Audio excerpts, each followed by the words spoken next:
the number that has to. Is this the motion? Yes. All right, yes. The B, number 7 to be on page 1.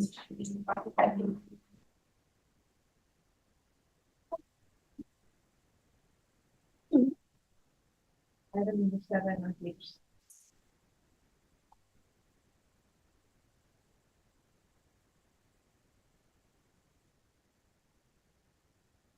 All right, you're in agreement to number 7? Yes, Judge. Okay. On the next page, for please include discussions on, I believe that's item 9. Great. Sorry about it. No problem. All right, let's do this. So number 1, prior convictions. Before you all get into any of that, you'll have to approach. Correct. We were just not agreeing to hearing, like a full hearing to the extent that she was saying. Okay. All right, so number 1, counsel, if you all approach. Number 2, there'll need to be a hearing if there's some issue where it's alleged that your client has made a statement. So we'll do that hearing outside the presence of the jury. So that would be. We're talking about, I mean, not, it's in it, what she is covering in this is more than just the defendant's interview. It's statements made to witnesses, like it's too overreaching, Your Honor. No, the only thing that the court is ordering is if there were statements made by her client that she's objecting to for whatever legal reason they may present, then statements made by her client will have to have a hearing outside the presence of the jury for that. Statements made by witnesses, you all will need to handle that on cross-examination. You're talking about statements made by witnesses with regard to statements made by my client?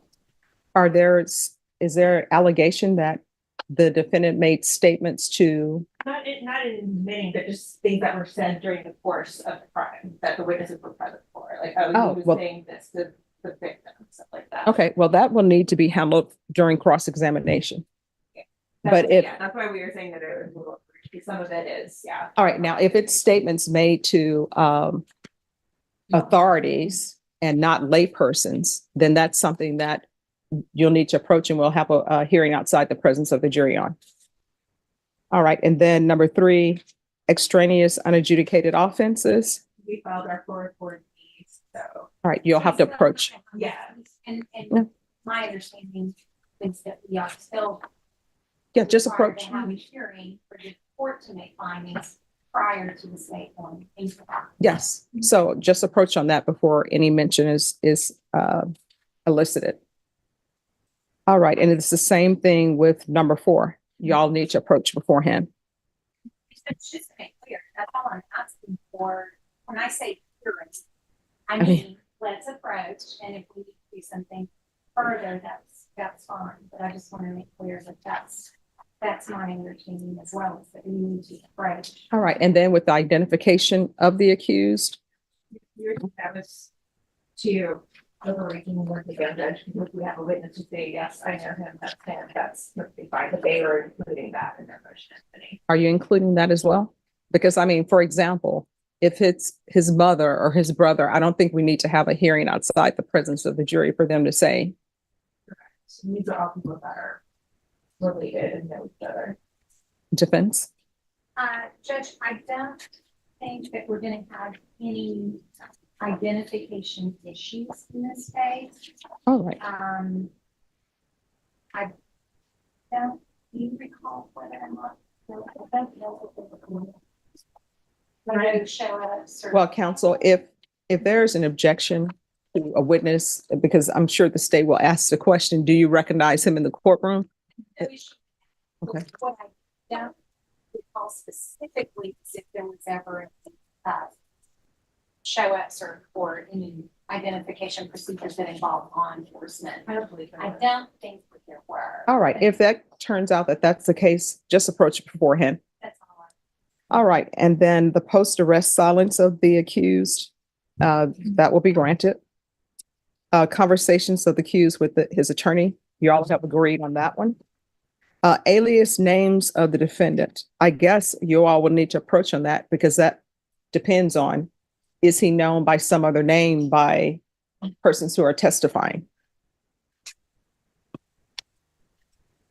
Plea discussions, you all have agreed to that. Expert witnesses and scientific evidence, if there's something that you want to have a hearing on with regards to science, just approach. Judge, for the record, I'm going to general, I just would ask for just a very brief hearing. No problem. I have to make a good record of that. And then the reports or statements of state's witnesses. I'm assuming you all have those reports. First. Yeah, no, it's like we couldn't have to refer to by paper, but it's that individual reflection. Okay. After we will be suggesting this either side could admit them or that would be possible. The worry that I have, and I have some particular prosecutors, I really don't have a concern, but I have had circumstances in the past where sometimes prosecutor will ask somebody to read a portion of their report or refer to a portion of their report and then they'll start dictating what that says. Okay. So that, I don't think that that's going to be a problem with either of the prosecutors here today, but just want to make sure that that one's on. Okay. And then Judge, for the state, we just filed a basic motion in limine that they approach if they want to get into any crimes or wronged acts for our victim or any virus. And that was also filed. We are proceeding on them. Okay. We believe that we are in time to get into trial. We need to have a separate hearing for that. I mean, that's, I don't need case law on that. If the issue is self-defense and if self-defense is raised, then the defense will be allowed to ask those questions, of course, in the proper format, but it's going to have to be raised. It can't just be asked about in the very beginning. So if there's enough evidence that's presented for a self-defense argument, then those questions can be asked. And I know both parties already know this. All right.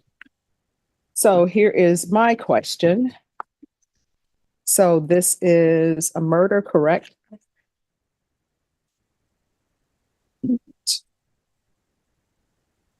And you all are proceeding on count 1, paragraphs A and B?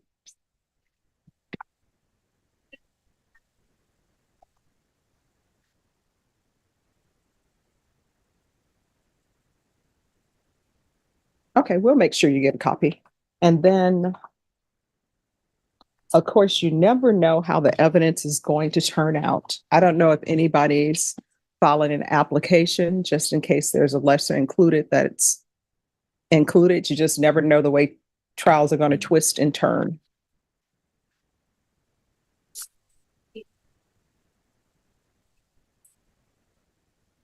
Sure. And one probably is a long shot that it'll impact anything that, so as the court knows, my husband has Yes. some medical issues. So we have a doctor's appointment that he cannot go on his own because he's back. Oh, just let me know. So that's like 4:30. Okay. So and I'm not too far from here, so if we could maybe break. Oh, here's the early on thing. Just let me know and remind me of this and we'll make arrangements. It's not going to be a problem. Sure. And if we go, I don't think it will go, but I am set to fly my folks, there are some stuff with them, not this Friday, but next Friday. Okay. I can. All right. And Your Honor, we have one, we're just saying that Dr. Fine is something. I think we have one that. Okay. Anyway, so. All right. All right. And so here's my question. If you don't have enough witnesses and if he's available by Zoom, would there be any objections to either party with him appearing by Zoom? Okay. Oh, I understand. Okay. All right. Is there anything else? We can take care of this now, or we can take care of it later. The state's attorney provided me with additional photographs that I believe that she intends to introduce. There were 3. Okay, I think we may need to take care of that later because the jury's been outside and I don't want the jury to be upset with anyone. Oh, we can take this up when we have a break. All right, thank you. Sorry about that. We can take that up when we have a break. Thank you. All right, is there anything else? Not that I can do that. No, Judge. All right, so we will bring, thank you. Okay. Oh, if you'll hand it to me, I'll give it to the clerk. So if he comes in, they can hand it to him. All right, thank you. Matt, this one I think wanted to observe and just kind of see if you get a chair. Oh, sure. There should be an extra chair somewhere. Is there an There's extra one in the chair? office, there's, you can roll the one that's inside the office. Yes. All right, I'll do that. Okay.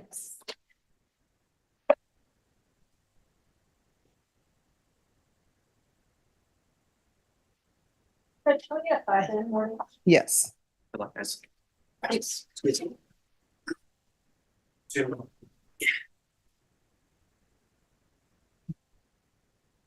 So much fun.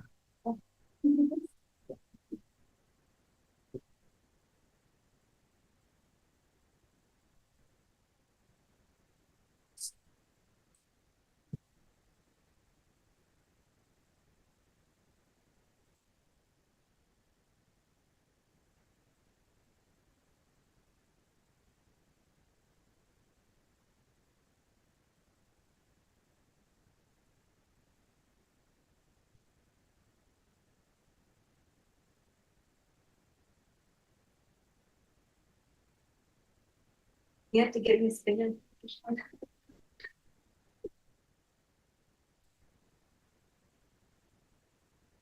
All right. All right. Is everyone ready? Yep, yep, Yes, Judge. All right. ready.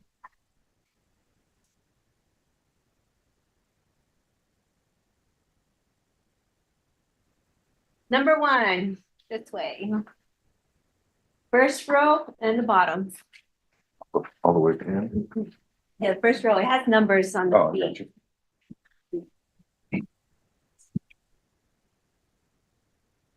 Number 8. Second row is out. Thank you so much. I appreciate it.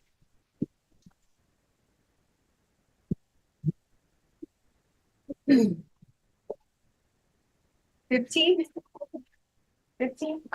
The bench.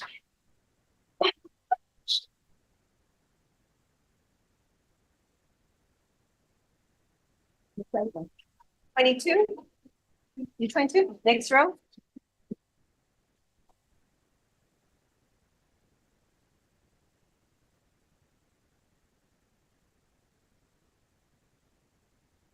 30.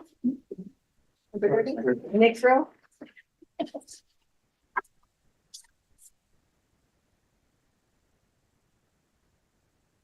37. Next row.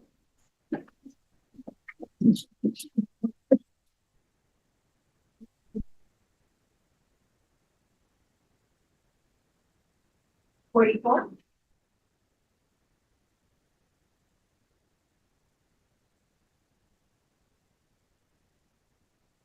51.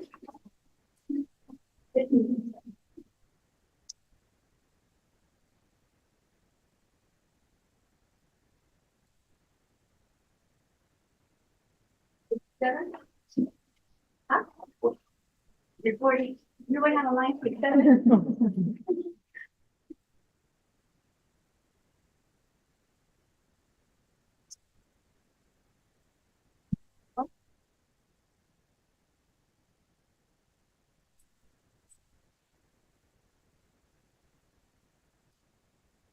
Pull out your number because you're going to be using them.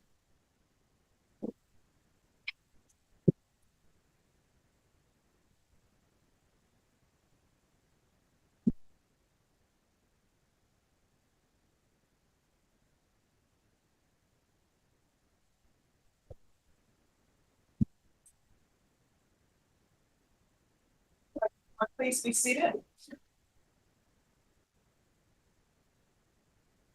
Good afternoon, everyone.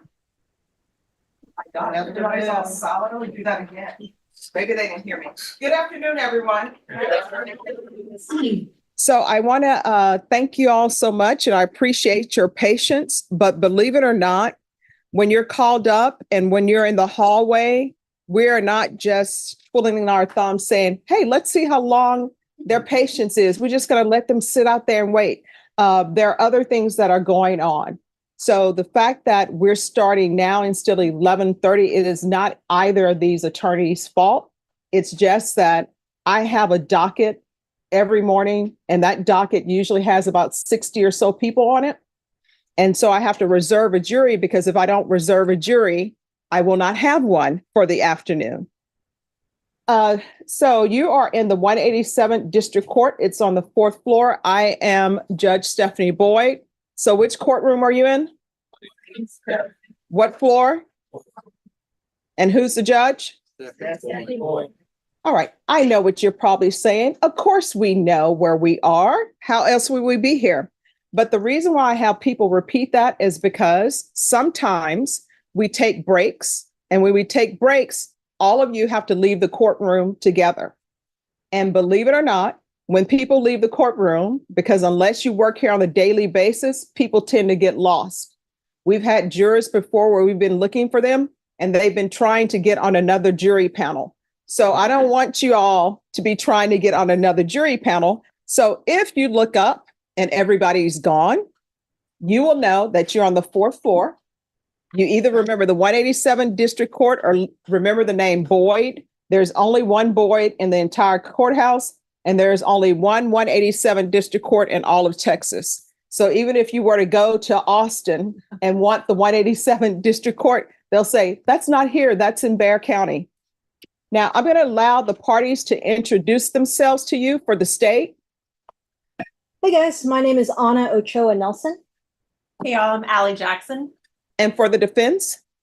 Hi, everybody. My name is Kathy Compton, and this is my co-counsel. Good afternoon, guys. And your name? All right. And who is your client? And our client, Angel, if you'll stand at, is Angel Gonzalez. All right. You may be seated. All right. Is there anyone here who recognizes any of those parties? And sometimes people will say at first they don't recognize somebody, but then once they start speaking to them or they learn something, then they end up recognizing them. So if throughout this process towards the end, you change your mind and you say, oh, I think I know this person, just let us know. Now, the charge in this case, well, before we get to the charge, to my left is the court reporter, Diana Guerrero.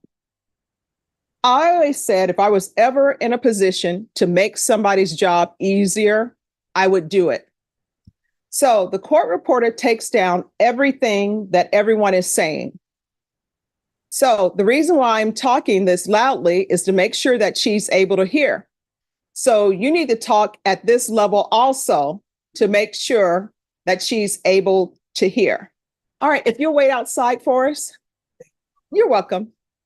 You're going to have people who come through the door because they don't read the sign on the door that says we're in a jury trial. You're going to have people who come from this side. They come from this side because their staff or maybe there's documents I need to sign. It has absolutely nothing to do with this trial. You're going to have people come through this door because they don't read the sign that says, please don't come through this door. We're in jury trial.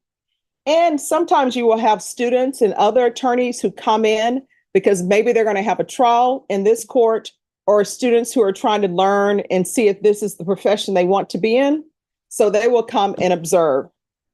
So with regards to the court reporter, make sure you keep your voice up and make sure you only speak one person at a time. So when either I or the state or the defense have questions for you and you want to respond, raise your card, because everyone please raise those expensive cards you have. And keep them raised until I ask you to lower them. All right. Everyone in the box here, please lower your card. Everyone on this first front row here, please lower your card. Now, the people who still have your card up, I'm going to ask you to do me a favor. Every juror and jury that we've had has failed at this. And every time I tell them I have faith in you, somebody never follows through. So I have faith in you. I'm hoping you follow through with this instruction. For all of you who have your cards remaining up, if you want to respond to a question, if you're able, please stand when you respond to that question. Will everyone be able to do that? Yes. All right, please don't disappoint me. I have strong faith that you'll be able to do it. All right, so now you may lower your card. Now, the charge in this case is murder. Now, when either of the parties speak to you, they're going to be speaking to you about hypotheticals. They are not allowed to talk to you or tell you what they think the facts are in this case. The only time they'll be able to tell you what they think the facts are in this case is if you're in this box and you're on the jury. Does everyone understand? Yes. So when they're talking to you, keep in mind, they're not talking about the accused who's sitting here. Does everyone understand? Yes. Now, everyone who has a felony criminal case, they're brought to court by way of an indictment.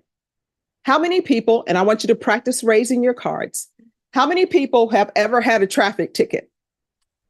Don't be shy.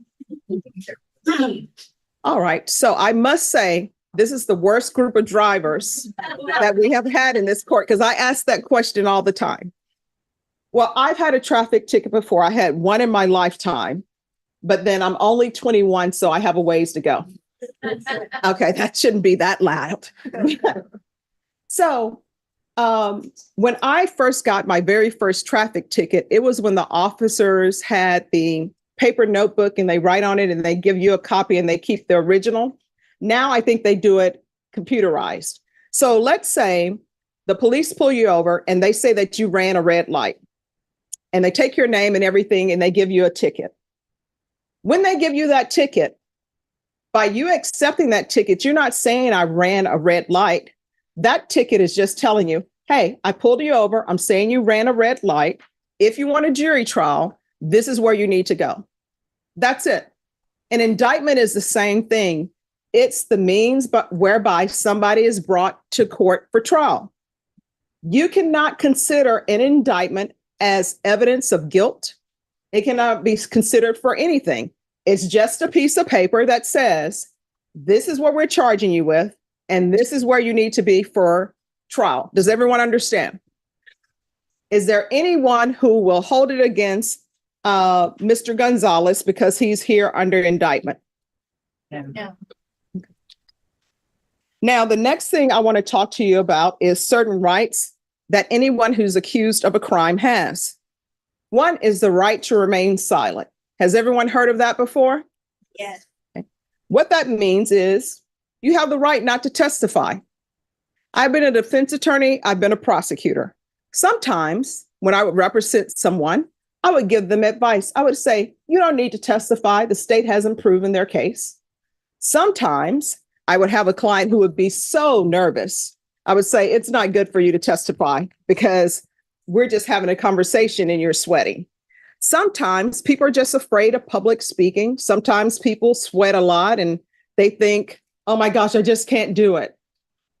But the key to that constitutional right is everyone who's charged, no matter what the offense, has a right to remain silent, which means they do not have to testify. Does everyone understand? Yeah. Is there anyone, you cannot hold it against Mr. Gonzalez, but is there anyone here who will hold it against Mr. Gonzalez if he decides not to testify? No. Okay. Now, everyone is presumed to be innocent. So you can be charged with whatever. But when you come to court and you're in a courtroom, not like Mrs. Kravitz at Bewitched, but when you're in a courtroom, you are innocent until proven guilty. So what does that mean? That means if you were voting right now on whether Mr. Gonzalez is guilty or not guilty, what should your vote be? Because you haven't heard anything, right? So when someone is presumed innocent, and that means they don't have to prove anything, that means that the state has the burden of proving their case. The defense does not have to do anything. When I was in law school, our professors, to really hit it home with us, they would say, you can sit over there, eat a sandwich. You can sit over there, do crossword puzzles. We've even had some cases that have gone up of appeal where attorneys have been asleep at defense counsel table. I have yet to see attorneys do crossword puzzles or go to sleep. But the reason why our professors did that, because they wanted it to be clear to us in our mind that the defense does not have to prove anything. The state has to prove their case, and they have to prove each element beyond a reasonable doubt. Does everyone understand? So if you are ever on a jury trial and you start thinking to yourself, if you're deliberating, well, why didn't the defense bring this evidence? Or why didn't the defense do this? You know that you are now shifting the burden and making the defense have to prove its case. And that burden never shifts. If someone is charged with a criminal offense, the state has to prove its case. And they have to prove that case beyond a reasonable doubt. Now, what is the definition of beyond a reasonable doubt? When I was in law school, you had to prove it. And you had to prove it, and you had to know it. And you had to know the definition, forwards and backwards. I knew the definition of proof beyond a reasonable doubt. I knew where to put my comma. I knew where to pause for dramatic effect. I knew where to put the exclamation point. I was so proud of myself when I had the first trial and I said the definition without stumbling over it. After that first trial, what happens? There is no longer a definition for proof beyond a reasonable doubt. They did away with the definition. So there is no definition for proof beyond a reasonable doubt. Does everyone understand? Yeah. So how do you explain it to people? Next door is a civil courthouse. It's the historic courthouse, the one with the green rooftop. Over there, they have civil cases.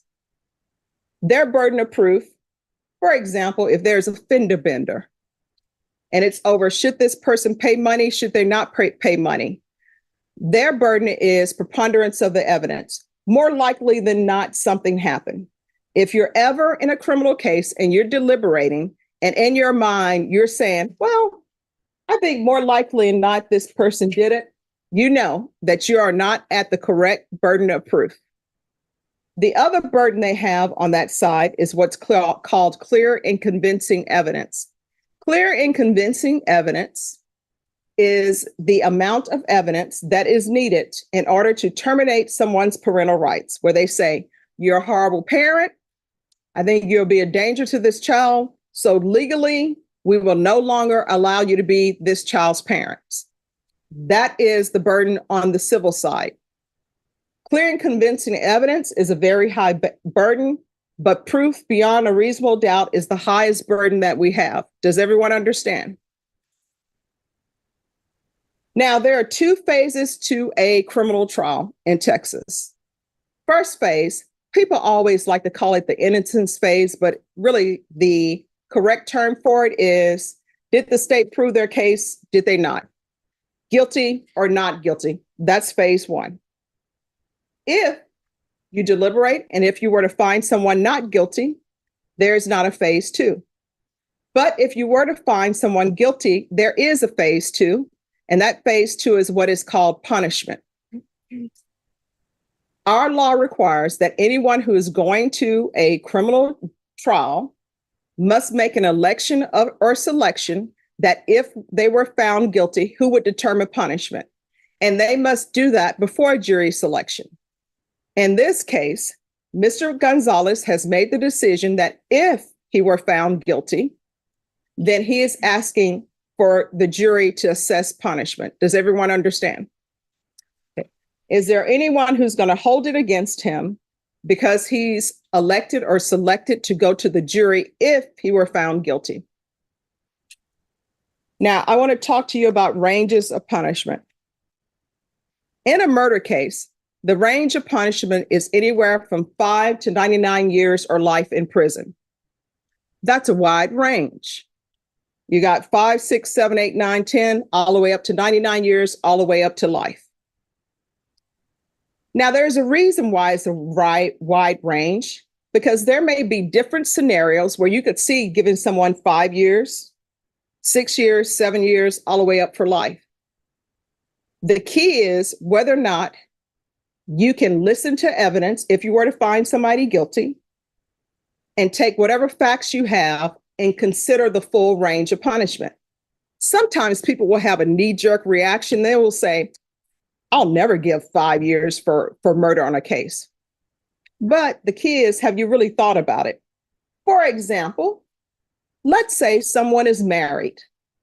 They are high school sweethearts. They met when they were in elementary school. They always knew they were going to get married.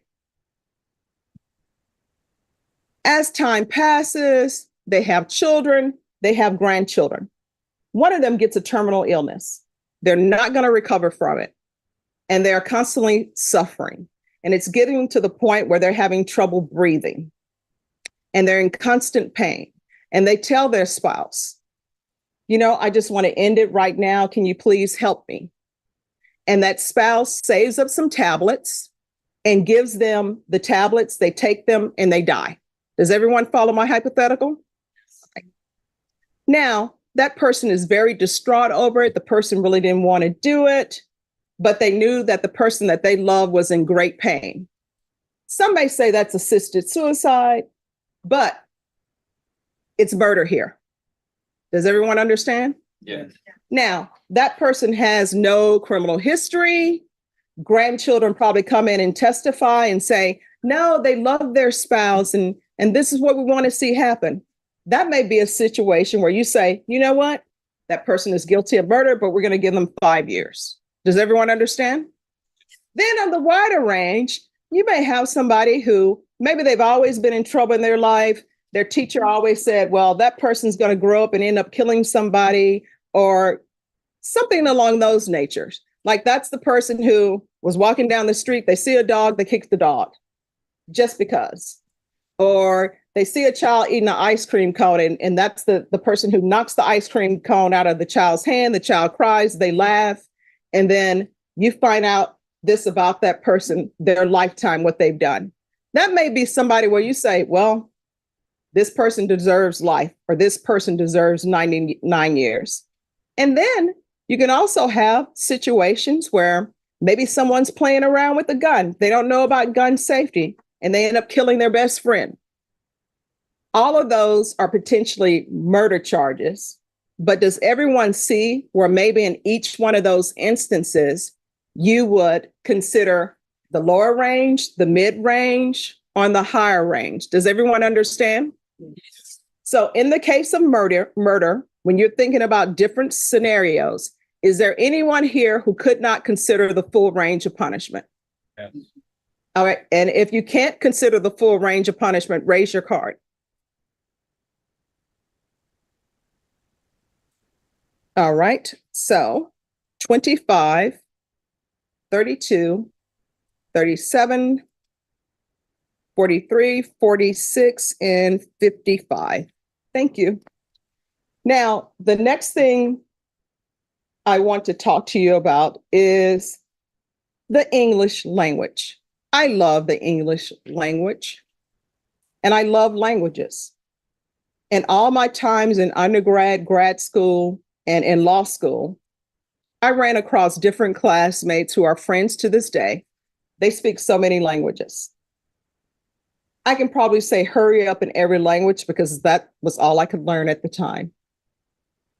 I never thought that I would be in Texas. So when I was in Louisiana and there was a chance for me to take a language, I already knew at 21 I was going to be retired and I already knew where I was going to be living the rest of my life. So therefore, when my friend said, Stephanie, come take Spanish with me, I said, no, I'm taking French. So I did. And lo and behold, I'm here in Texas at the age of 21 and I'm not retired. So is there anyone here? English is not your first language. If it is not your first language, please raise your card. Don't be shy. All right, once I call out your number, please lower your card. 23, 27, 28, 45, and 49. All right, juror number 23. What is your first language? Don't disappoint me. Oh, Hindi. Don't disappoint me. Yes, it's Hindi. Oh, so how do you say hurry up in Hindi? Jaldi karo. All right, I'm going to try to remember that. All right, have you been able to understand everything? Oh, yes. All right, thank you. You. 27. Yes. What is your first language? Spanish. All right. We all know how to say hurry up in Spanish. Have you been able to understand everything? Yes. All right, thank you. 28. And what is your first language? Spanish. Have you been able to understand everything? Little bit. All right. All right, thank you. Number 45. Yes, what is your first language? Chinese. Ah, this is the first time. So how do you say hurry up in Chinese? Say it again. Friday. All right, thank you. I'm going to add that. Have you been able to understand everything? Yes, I. All right, thank you. Number 49. Hungarian. Ah, this is new too. How do you say hurry up in Hungarian? Okay, I'm going to remember that. Have you been able to understand everything? Yes. All right, thank you. See, when I do that, the court reporter is always a little bit because she has to write that down and she can't write it down. So they know. All right. So next thing I want to talk to you about is travel arrangements. All right. Is there anyone here who has some type of travel arrangement that's coming up? You can't change the tickets. They're non-refundable. You can't put it in my name. Is there anybody who has a situation like that or any type of time constraints? If you do, raise your card now or forever hold your peace. All right. When I call your number, please lower your card. Number 9, 16, 19, 20, 45, 48, 41, 54, 72, and 70. All right, number 9, what's your time constraint? Doctor's appointment next week. And when you say next week, when is that? Tuesday, What time? 1:30. All right, thank you. Number 16. See, this is what ends up happening. Okay, just 1 second. This is what ends up happening. I ask everybody if they have time constraints, and then everybody wants to see what will happen. Then everybody afterwards start raising their card. So in this box, all right. Number 2, what's your time constraint? I have doctor's appointment Wednesday and Thursday. Wednesday's at 10:30. Thursday is around the same time, I think at 10. Next week. Next week? Okay.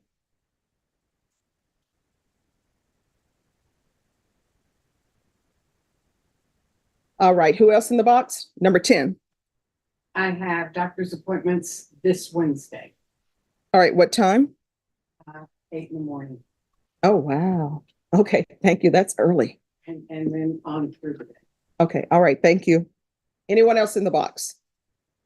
All right, number 16. Travel arrangements March 5th, Oh, where are you going? California. What are you doing in California? My dad died. Sounds like. Oh, I'm so sorry to hear about that. Number 19. Travel arrangements March 8th, All right, where are you going? Atlanta. What are you doing in Atlanta? It's for work. My husband's doing a Top Golf, so it's a little vacation and work as well. Okay. Are you really going to spend time with him or are you going to just do your own thing? Well, I work for the company as well, so it's a little of both. Okay. Number 17. I have a doctor's appointment. Well, I had eye surgery and I have a follow-up on this Friday, the 23rd at 12:30. All right. Thank you. Number 20. Me and my husband are going out of town next Thursday. And where are you going? Austin?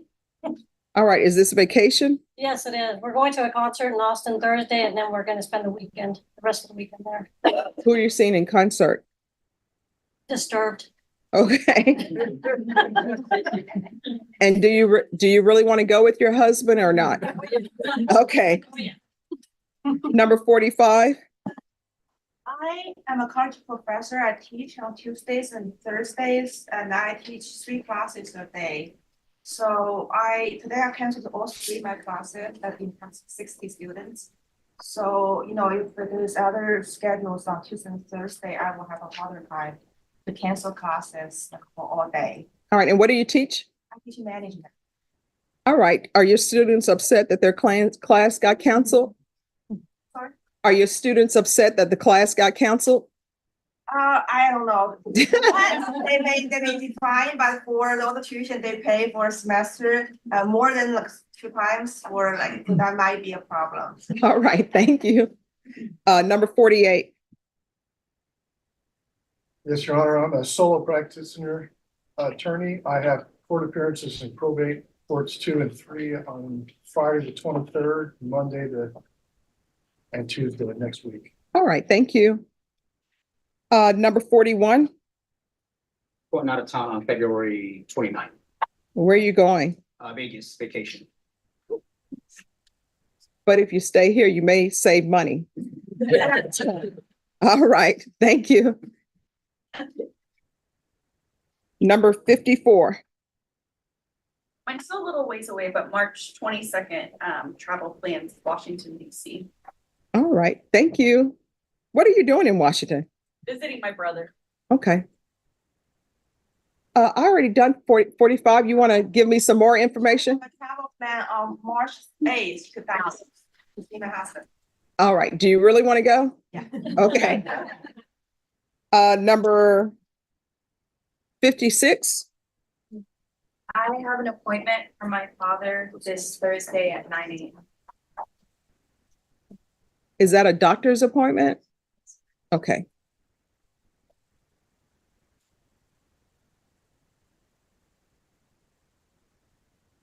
Number 70. Yeah. I'm pretty much the only person that takes my daughter to and from work. Sometimes she works 9 to 3, some days are 2 to 8. All right. Thank you for letting us know.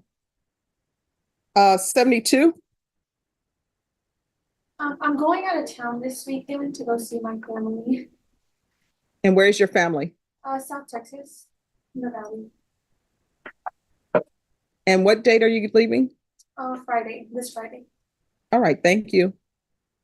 Number 75. I have 2 appointments next week on the 28th and the 29th. And what are the appointments? Here in San Antonio for a dental appointment and for my daughter. All right. Thank you. Number 59. Yes, I have a doctor's appointment tomorrow at 1 o'clock that I've been waiting for the last 2 months for. There'll be another 1 to 2 months if I have to cancel. And then Thursday, I have an update for security background check for my job with the military. All right. Thank you. Number 58.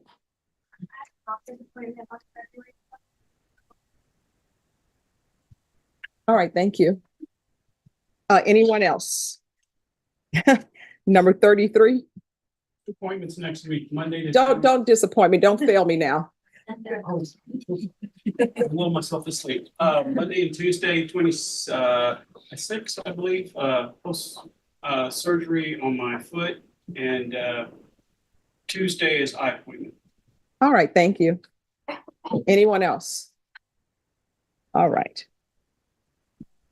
Now, I'm going to tell you all 2 stories, and both of them are true.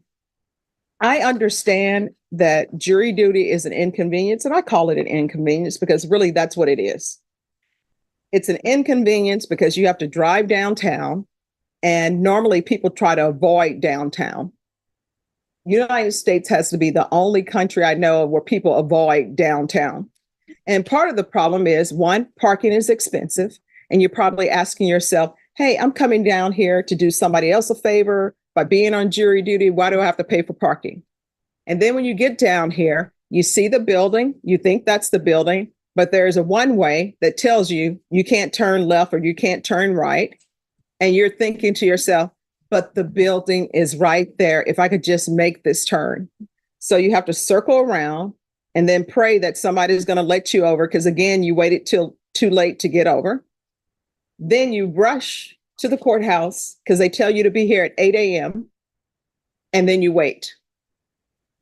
But when you think about it, your government only asks two things of you: jury duty and pay your taxes. And then with jury duty, they're not even asking you, the government is not even asking you to come once a month. They're not even asking you to come twice a month. I know there are some people here, this may be the first time you've been called up for jury duty. For some people, maybe this is your second time for jury duty. But usually you don't get that letter in the mail probably once every 3 years. So that's all your government is asking of you.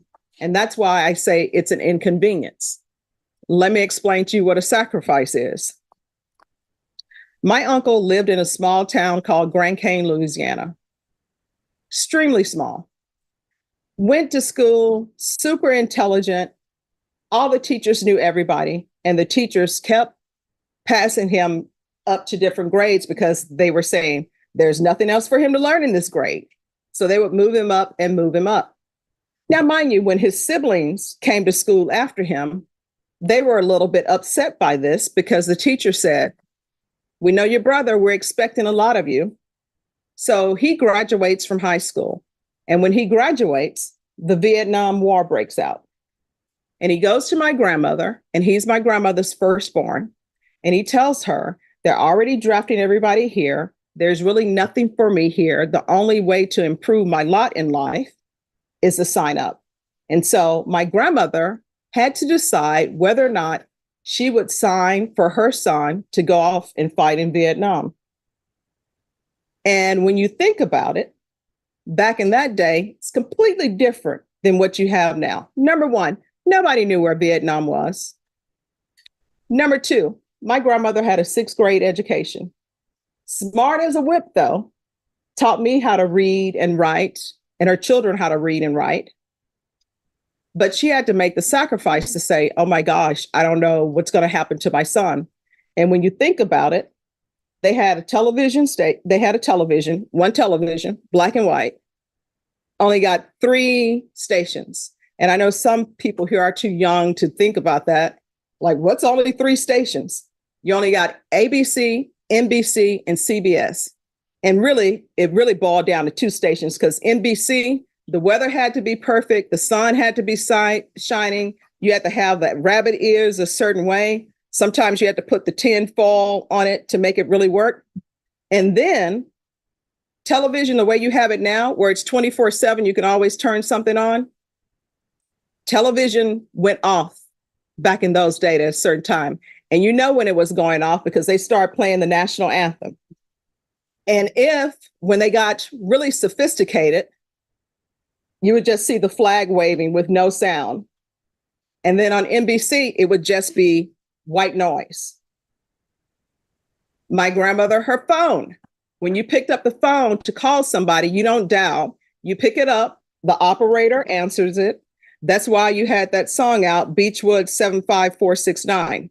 So you had 4 numbers to call. So when she signed for her son to go to Vietnam, they said, hey, if you send in a letter to him, you need to put Vietnam on it, put his name and put his number. That's it. So when he left, she didn't know till months later whether or not he arrived or not, because anybody here who's from a military family, you know that what the sergeant or lieutenant does when new people are coming in, they say, everybody write your mom a letter, write your dad a letter. And then slowly that makes its way there. So to me, that's what a sacrifice is. And unless the US government changed the law and starts drafting people, guess what? Jury duty is an inconvenience, and that is all your government is asking of you. So I know sometimes people are upset by different things, but if you think of it in real terms, this is just an inconvenience. The other thing I want to tell you about is my friend who decided to do civil law. On the civil side, no disrespect to civil attorneys, but on the criminal side, attorneys are always in court every day, a lot, going to trial a lot on the criminal side. I hadn't seen her in ages, and she called me and said she had jury duty. Could we have lunch? I'm like, of course we can. We have lunch. Lunch is great. It's like we haven't missed a beat from being in law school together. Then I asked her the important question. I asked her, how's jury selection going? And she's like, it's going fabulous.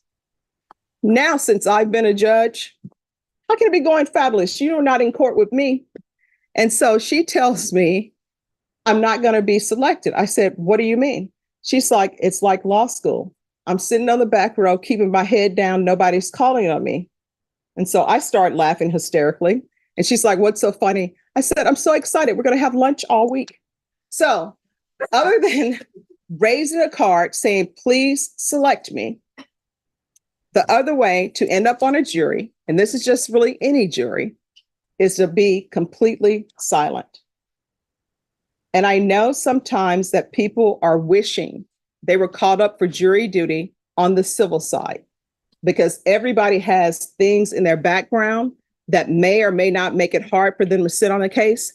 But remember this, when the state and defense, if they ask you questions about whether you can be fair,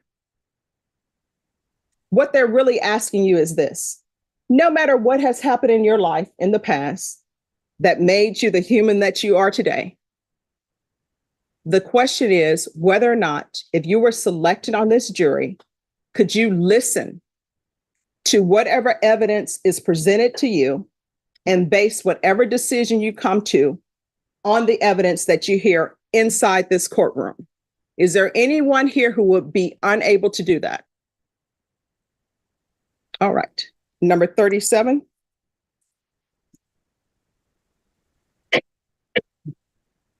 And 16. All right. Dinah, do you need a break yet or no? We can take a short break now. You want to? All right. So everyone, Diana takes down everything that everyone's saying. And even though you all have been here for this small amount of time, she's been on the record since 9 with us. So I'm going to give us a break and we're going to come back at 2:45. If anyone needs to go to the restroom, we can go off the record. Anyone needs to go to the restroom, wherever you see a stairwell, restrooms are on either side of that stairwell. So you can go all the way to the first floor, restrooms on the opposite side. Please leave your cards. All of you, when one leaves, everyone must leave. You can leave your personal items in your seat. We will be here. All right. Everyone, please rise for the jurors. Walk out.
State defense, would you all be comfortable?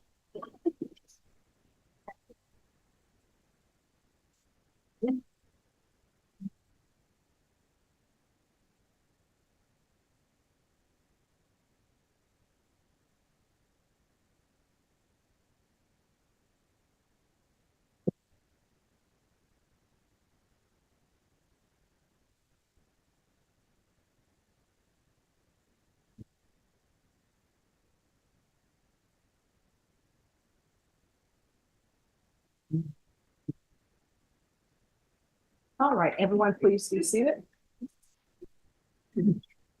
State, are you prepared to proceed? Yes, Ron. All right, you may begin. Hey, everybody. There we go. We're a little bit awake. I know. It's almost 3 o'clock. One more time. My name is Anna Ochoa Nelson, and I represent the state of Texas, Bexar County, along with my partner for this case, Allie Jackson. And there's one person I'd be so sad to not introduce you to. We have another attorney in the group. His name is Zach Dunn. You're going to see him come in and out of the courtroom during the course of trial if you're lucky enough to come and spend a few days here with me and Allie and defense counsel, right? And judge, of course. So we're here today to talk about a few things. I'm going to ask you some questions sometimes. And I know public speaking is one of the greatest fears that exists for a lot of people. I clearly don't have it, but believe it or not, I used to. But I want you to remember a judge's rule, because if you don't, Diana's going to throw something at the back of my head. We need to speak loudly if we're here or in the front row. And if we're beyond that, I ask that you please stand and raise your cards, okay? So we're going to jump right in. We are here today to talk about murder. State of Texas versus Angel Gonzalez. And as Judge said,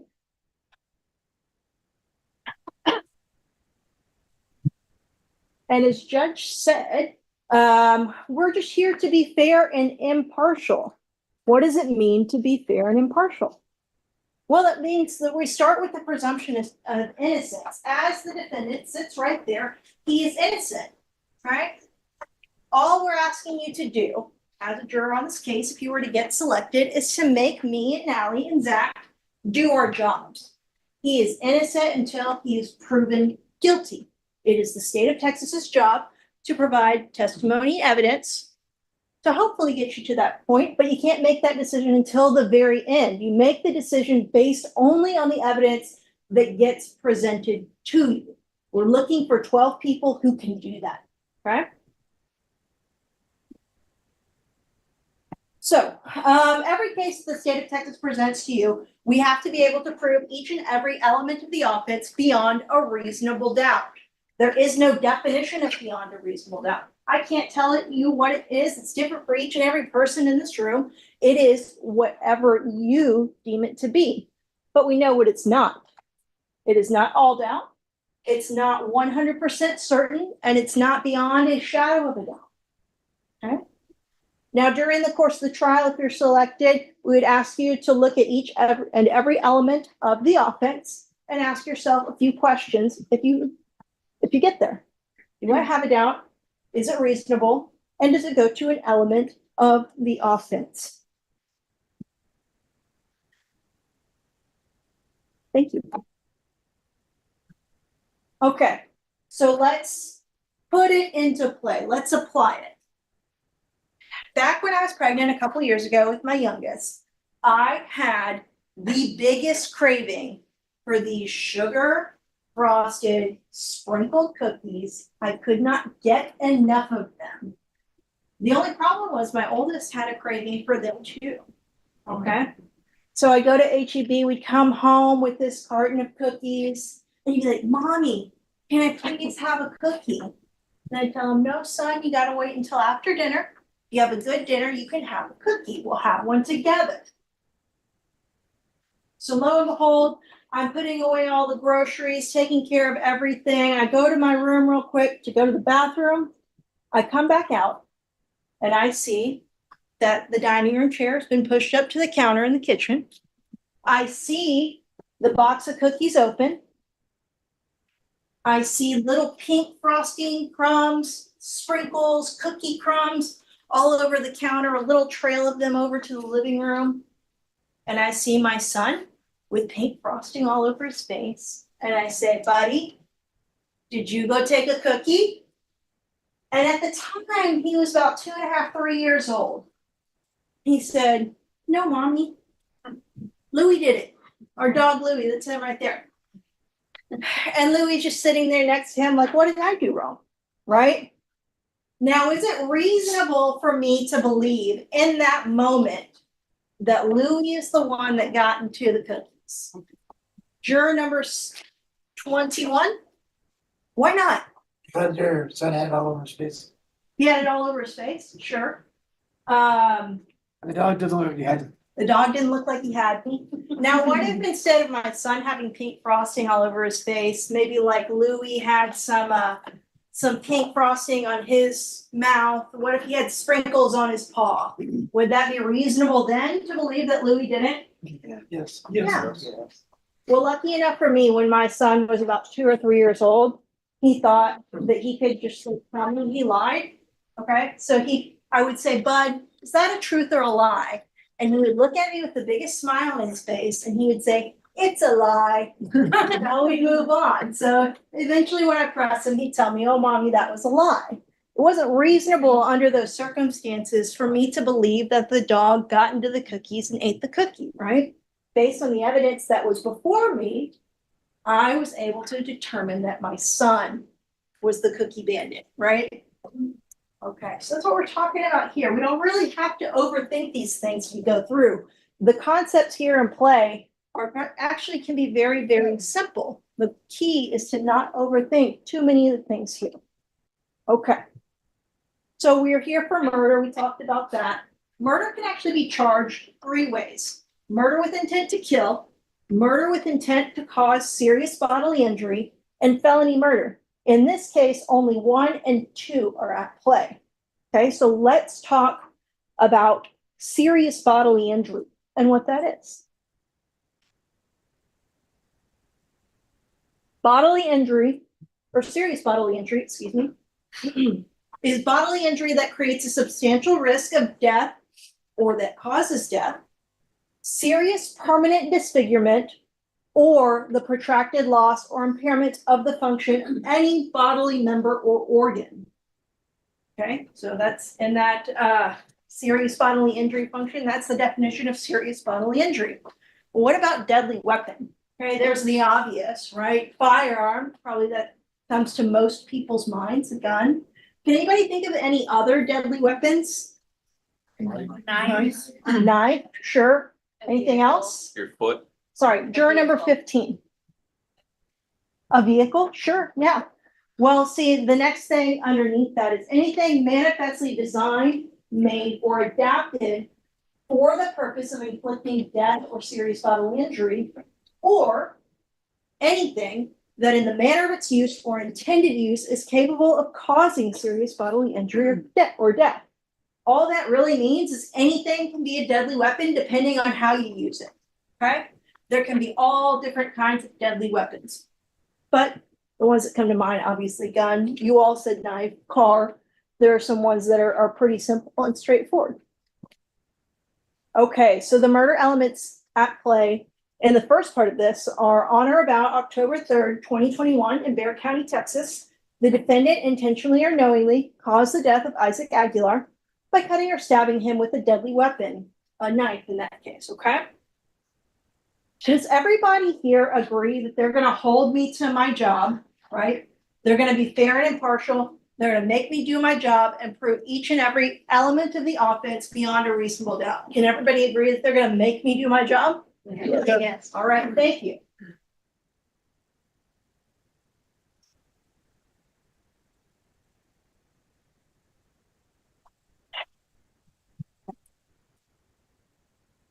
Technical difficulties. Okay. The next way that we have in play here are on or about the 3rd day of October, 2021 in Bexar County, Texas, the defendant with the intent to cause Isaac Aguilar serious bodily injury intentionally or knowingly committed an act clearly dangerous to human life, which caused the death of Isaac Aguilar by cutting or stabbing him with a deadly weapon, a knife. Can everybody once again agree that they would hold me to my burden beyond a reasonable doubt, that I would have to prove each and every element of the offense beyond a reasonable doubt. Yeah. Yes, great, thank you. And thank you for bearing with our technical difficulties. All right. So let's talk about self-defense. Self-defense is when a person is justified in using force against another when and to the degree he reasonably believes the force is immediately necessary to protect himself against another's use or attempted use of unlawful force. Now, in law school, we spend a lot of time talking about what is reasonable and the reasonable man or woman or person, probably now. And so we hear a lot about reasonable. Reasonable is all over the place when it comes to the law. Let's talk about what a reasonable belief is. A reasonable belief is a belief that would be held by an ordinary and prudent person in the same circumstances as the defendant, not necessarily from the defendant's standpoint. We're talking about an ordinary and prudent person's mindset at the time that those events are happening, okay? So that's with regard to self-defense. We're going to take it a little further and talk about self-defense with deadly force, okay? So when and to the degree the actor reasonably believes that deadly force is immediately necessary to protect the actor against the other's use or attempted use of unlawful deadly force. Does anybody want to talk about what they think that means? What about you, juror number 7?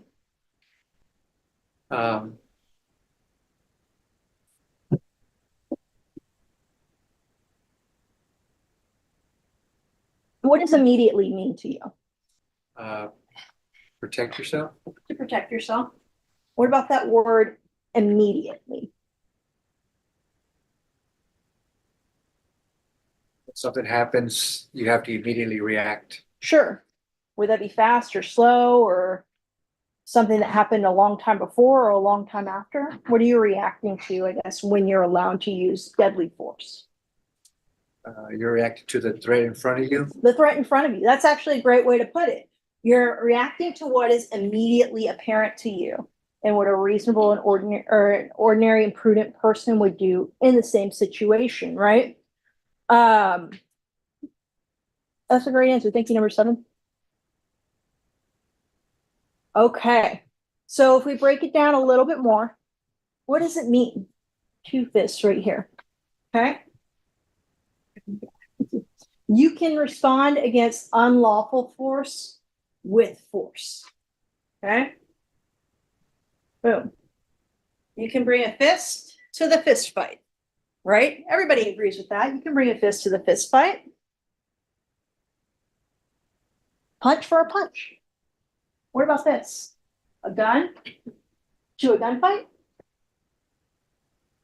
You can respond against unlawful deadly force with deadly force. Is there anybody who doesn't agree that you're justified legally in bringing a gun to the gunfight? Sure, because that is what's immediately necessary right in front of you at the time, right? What about this? Your Honor, could we approach? Yes.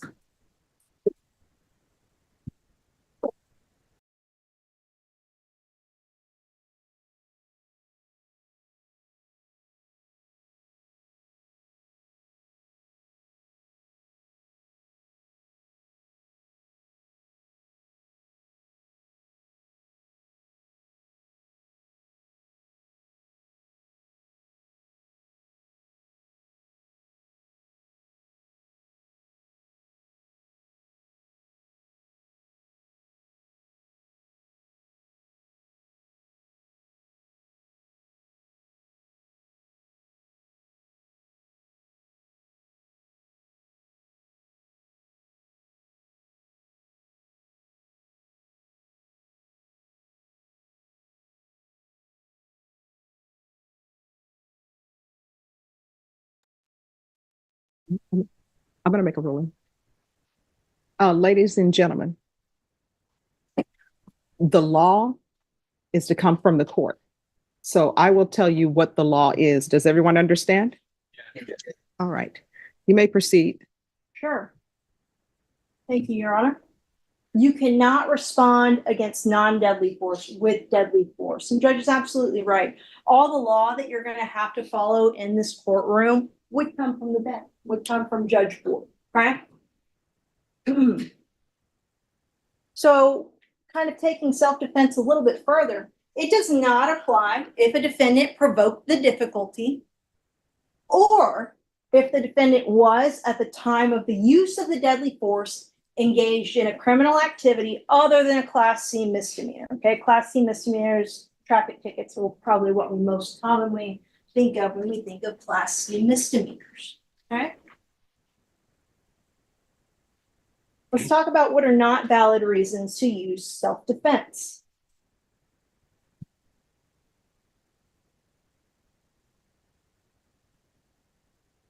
Okay. Just being angry, okay? That's not a valid reason. Because the victim had it coming. Or because the victim, in a case, just did something to you in the past. Or just generally kind of being a little scared of the victim. Not a valid reason. Well, the victim was a bad guy, also not a valid reason to use self-defense. And because the victim said something mean. Words alone don't give anyone the right to become a victim, okay? By claiming self-defense, the defendant is admitting to the conduct. He's admitting, yes, I intended to kill or cause serious bodily injury, but I was legally justified in doing so because I acted in self-defense. That's what happens when you claim self-defense. Yes, I did it, but I was justified.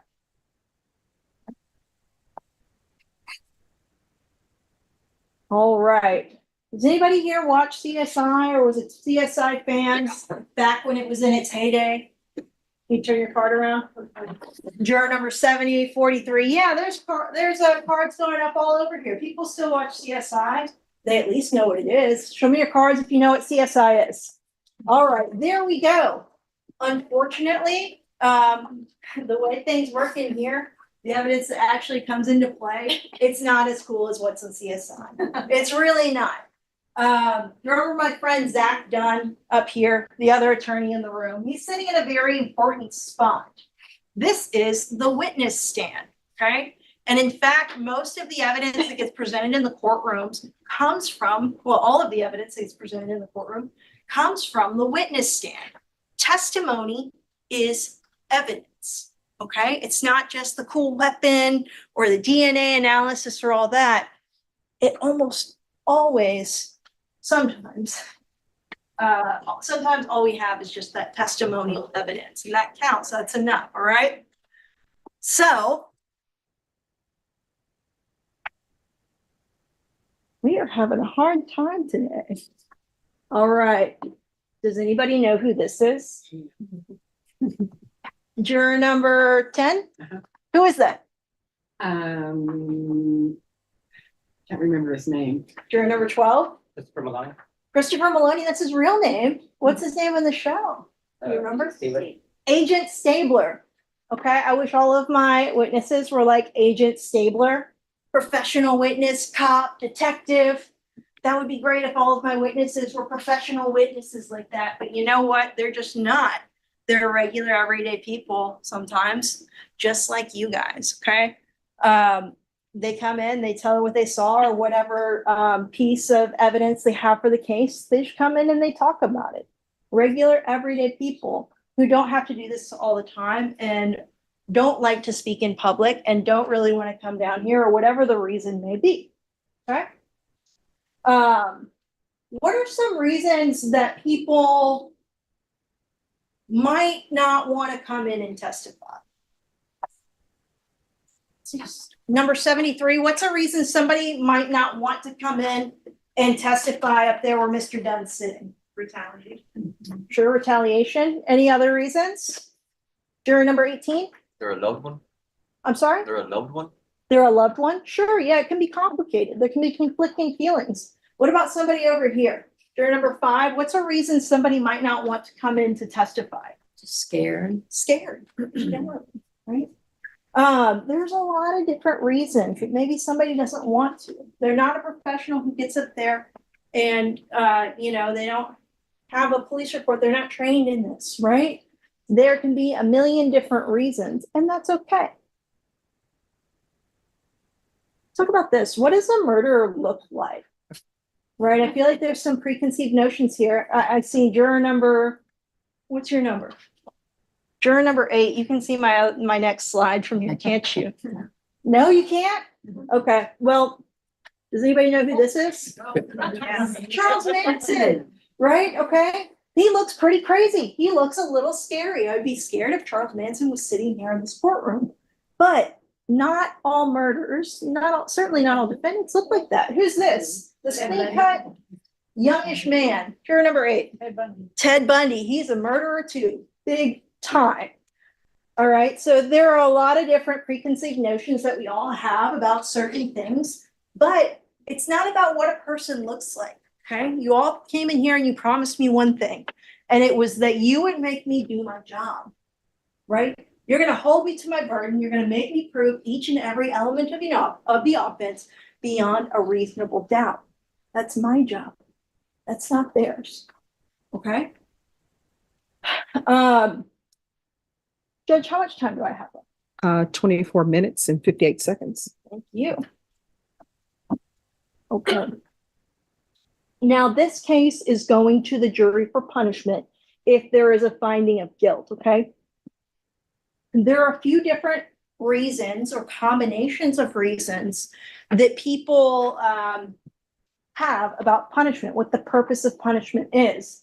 Some of the ones that we hear quite a bit are that punishment is for the purpose of rehabilitation. The example, if everybody messes up and they can change. Another one is making amends. Punishment is to help a victim's family recover. Some people think that deterrence is the primary purpose of punishment, preventing this from happening again. And sometimes people think the purpose of punishment is punishment, and that's just fine. If you do the crime, you do the time. What I see, the more and more that I do this, is that some of those reasons, they start to overlap, or there can be multiple different reasons for punishment. Judge did a really good job of going over punishment with you before I got up and I started talking. She gave examples of maybe why you might consider the low end of punishment, which is 5 years for murder in the state of Texas. And she gave some examples of why you might go higher. And everybody in here, except for a few of you, I already got your numbers, promised that they could consider that full range of punishment, okay? Fun fact regarding punishment, if the state, being me and Allie, are able to prove to you beyond a reasonable doubt that somebody has a prior felony prison sentence, the range of punishment can be elevated from 5 years up to 15 years. The ceiling stays the same, it's still 99, but the floor rises. Is everybody okay with that? If we prove to you beyond a reasonable doubt somebody might have a prior conviction, is everybody okay with that minimum floor of 15 years? No. Who says no? 37, 46, 43, 56, 4, 19, 25, 60, 59, and 58. Cards down if I called your number. Did I get everybody? Did anybody not have their card read? Okay. Now, Miss Jackson's going to get up in just a minute and ask you a couple of questions of her own. But before I sit down, I want to know if there's anybody here who has something just on the inside that they're saying, man, if I don't tell the state or defense about this, it's going to eat me up on the inside. I feel like they need to know this about me before we continue any further with jury selection. Juror number 32. I don't know if I can go through this. My brother was murdered. Okay. How long ago was that? It's been 20 years. But 20 years. It brings me a lot of memories. Okay. Thank you for sharing that with me. Juror number 57.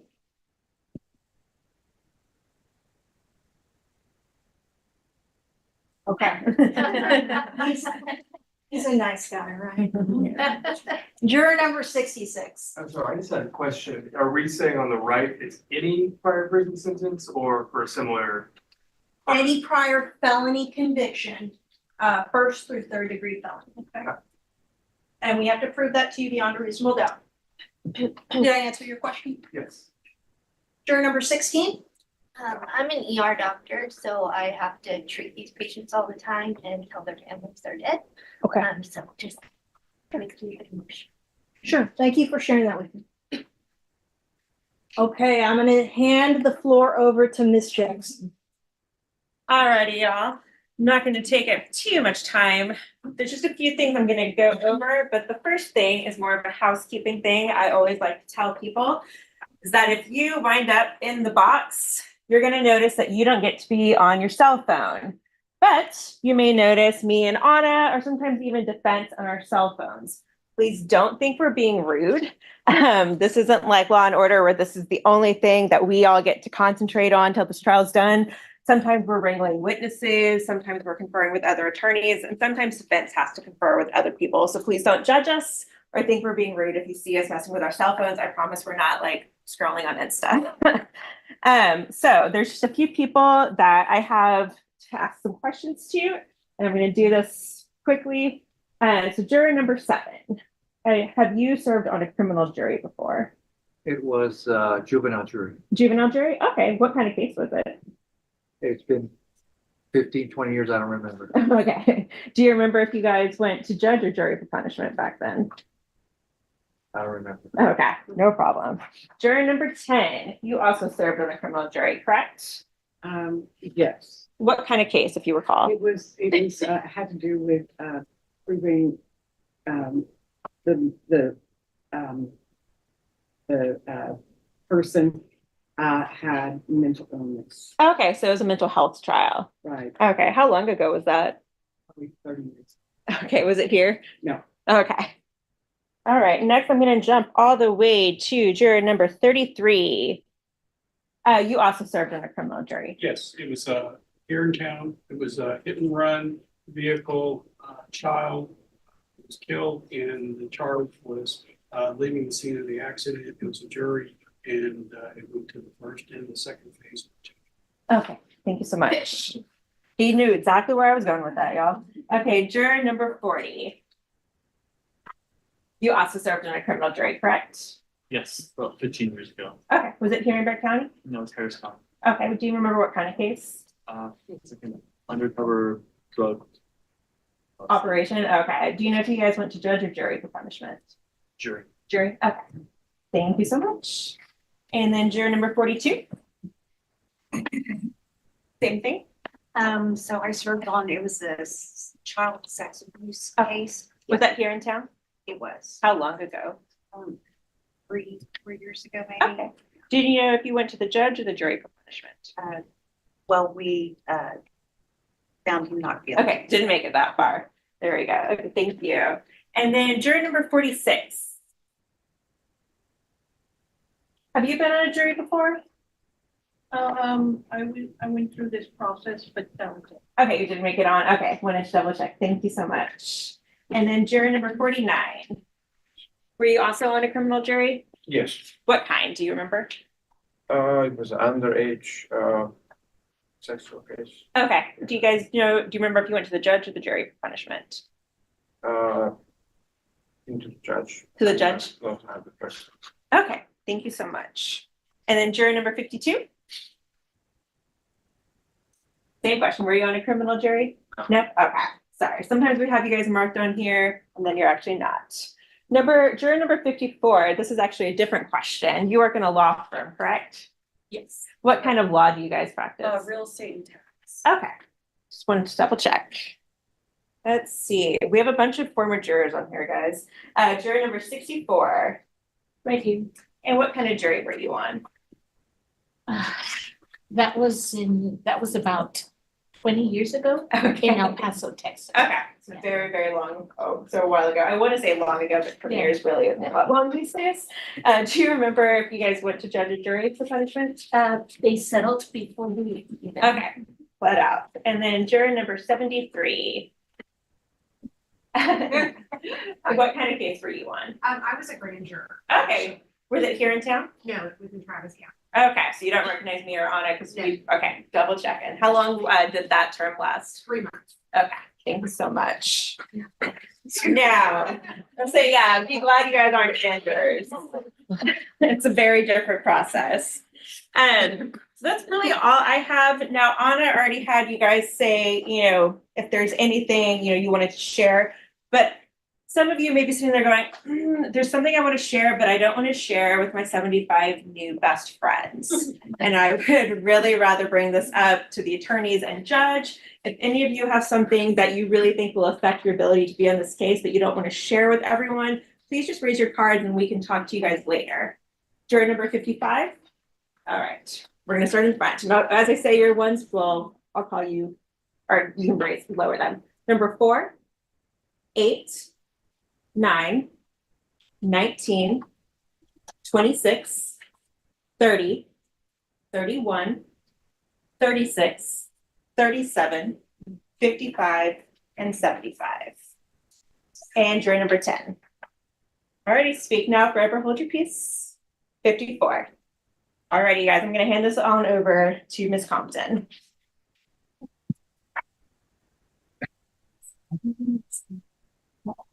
Yeah.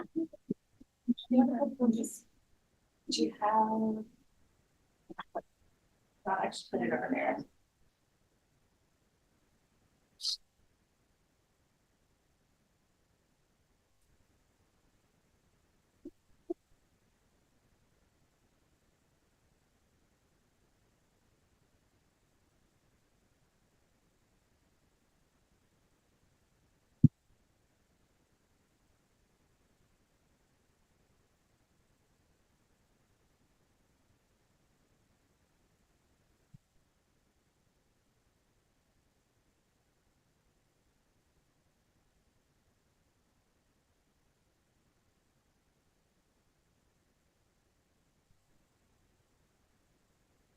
Okay. Yeah.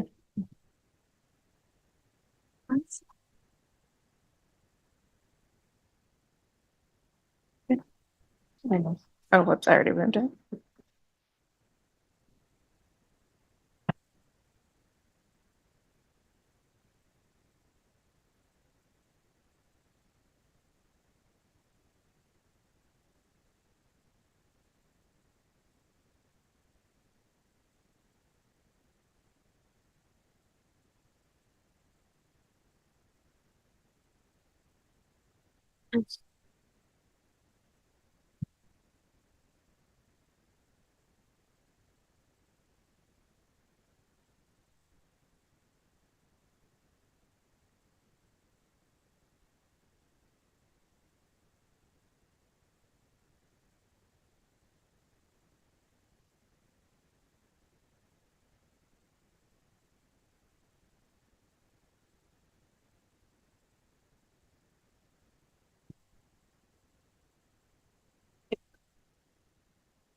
I think it's easier.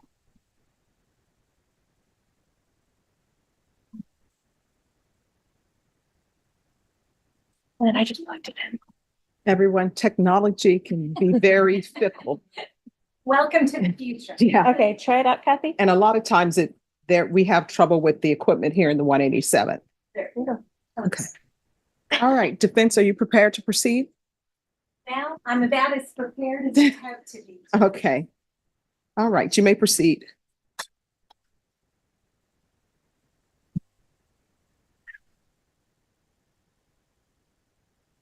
Good afternoon, everybody. I'm going to apologize because I have reached that age where I have to put my glasses on to look at my papers and take my glasses off to look at you.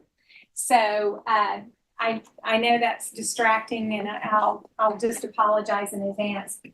So the judge talked a little bit about just jury service in general, and I want to let you guys know that I am absolutely envious of the 12 of you who end up on this jury.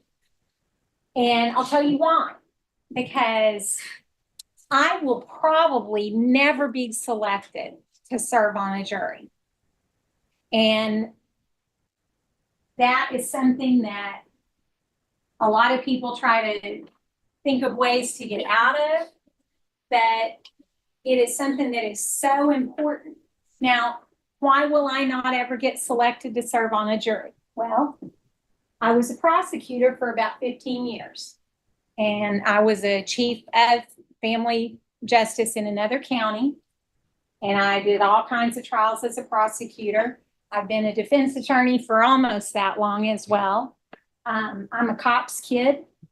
My dad was a police officer, moved up to be a detective, and my godfather, my dad's best friend, was killed in the line of duty when I was a kid. And that was about as close as I've ever come to losing my own dad without losing my dad. And that framed all the things that happened to me and many of the things that I decided to do as I grew up. My brother was in the military. My brother was an Army Ranger. And so for those of you in the military, that means, as you know, my brother was crazy. But my brother is a disabled veteran. He came back. He had a really, really hard time. And my brother ended up going to prison. So even as a prosecutor, I never for a minute forgot a couple of things. Everybody belongs to somebody. Everybody has a family that loves them, people who grieve for them, for the things that go wrong in their lives, people who celebrate the things that go right. So being part of this process is probably one of the most important things you will ever do for other human beings on this planet. It is an honor and it is a privilege. And I envy the 12 of you who end up here with this important job of making sure that everyone's rights are respected. Because if Angel's rights aren't respected, then your rights may not be respected, or your daughter's rights, or your son's rights. And that's why it matters. And no matter which side of the courtroom any of us are on today, we all want a fair trial. And if you don't answer the questions, or if you hold things back, or if you aren't completely honest, as you took that oath to be, nothing works. Nothing works right if one little piece of our puzzle is corrupted. And the jury, you guys, the 12 of you who serve, you are the absolute heart and soul of what happens in this courtroom. The judge is important. Don't make any mistake about that.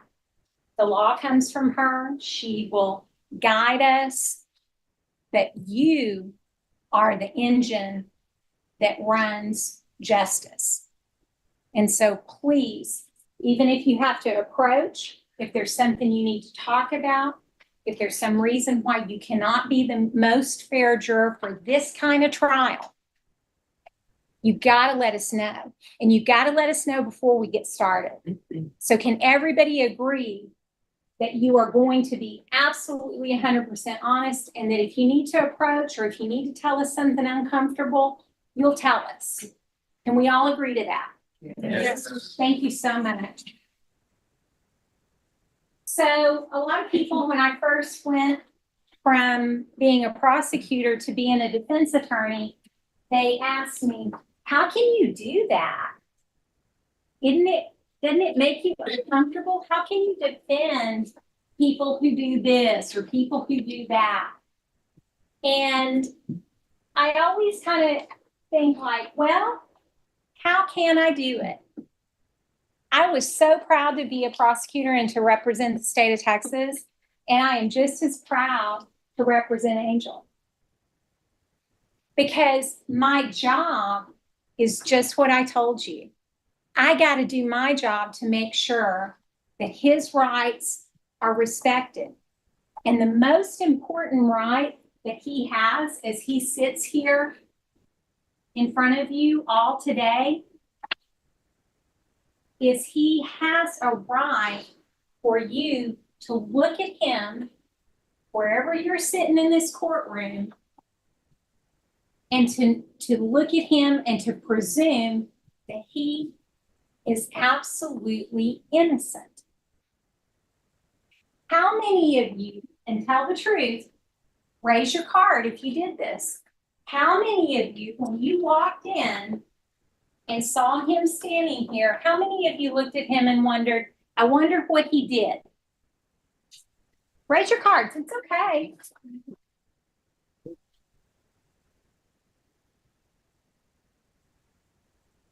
You see why that presumption of innocence is so important? Because that's not fair, is it? Number two, do you think that that was a fair question?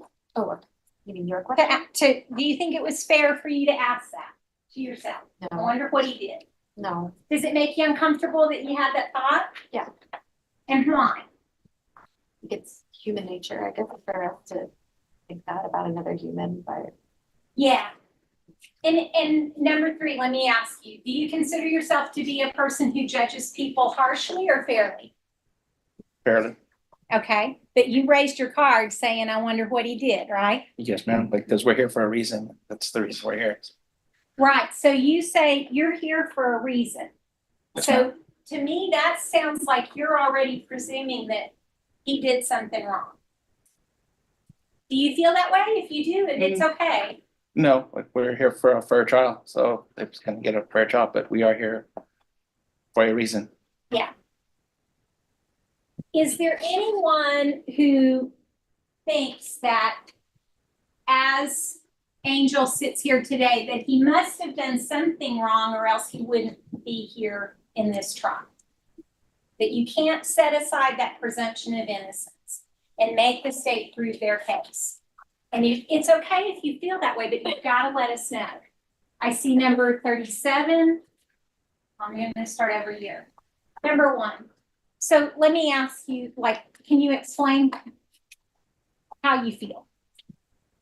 Well, he's been accused of something and he's in a court of law. Okay. Has anyone ever accused you of doing something you didn't do? Sure. That you knew about? And did the accusation mean that you did it? No. Okay. Is there anybody here who thinks that an accusation is, in and of itself, is evidence enough for you? No, right? I mean, it doesn't work that way. Even common sense, right? So the questions that I'm asking you, and I want everybody to think about it, and for those of you over on this side of the room, it's not that you're not important, but generally the way that this process works, it's kind of a process of elimination, and each side gets to make what's called strikes. And so you're this is sort of the splash zone over here. These people are a little bit more likely to be on the jury, and not that you can take a nap or anything, because in these types of cases, we sometimes run through quite a few jurors. But the people over here, you're probably less likely to be on the jury than some of the people over here in what I call the splash zone. So if I'm focusing my questions over here, please don't feel like I'm neglecting you, but that's why I'm focusing over here. So I guess what it boils down to is this. You've got to ask yourself, can I be on the jury and come in with a blank slate? And everybody, we all come from different experiences and we all have we make different judgments. There's nothing wrong with that.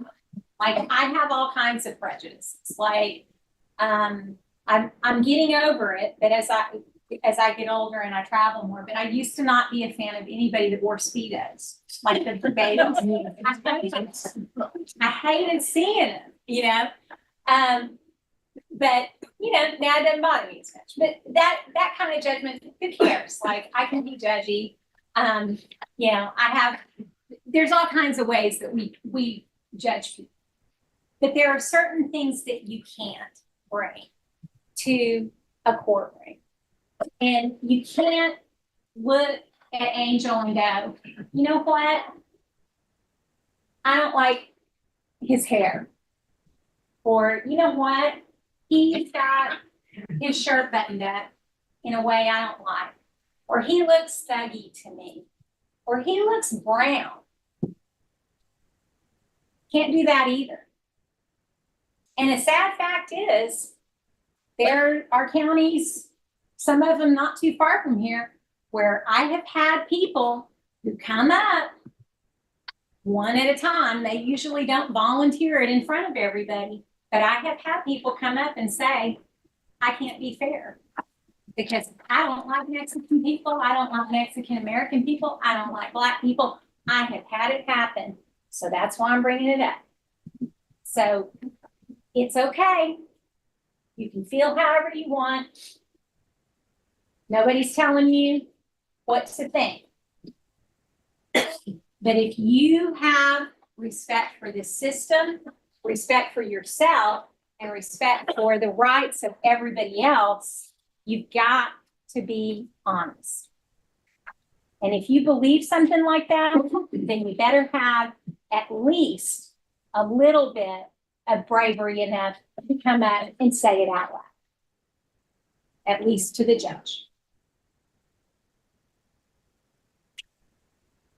Right now to testify, I think that everybody understands that, and I think that the judge and my colleagues have gone over that enough where everybody understands. Whether he testifies or not, you cannot use that as evidence in the trial. You can't say, oh, I wish that I had.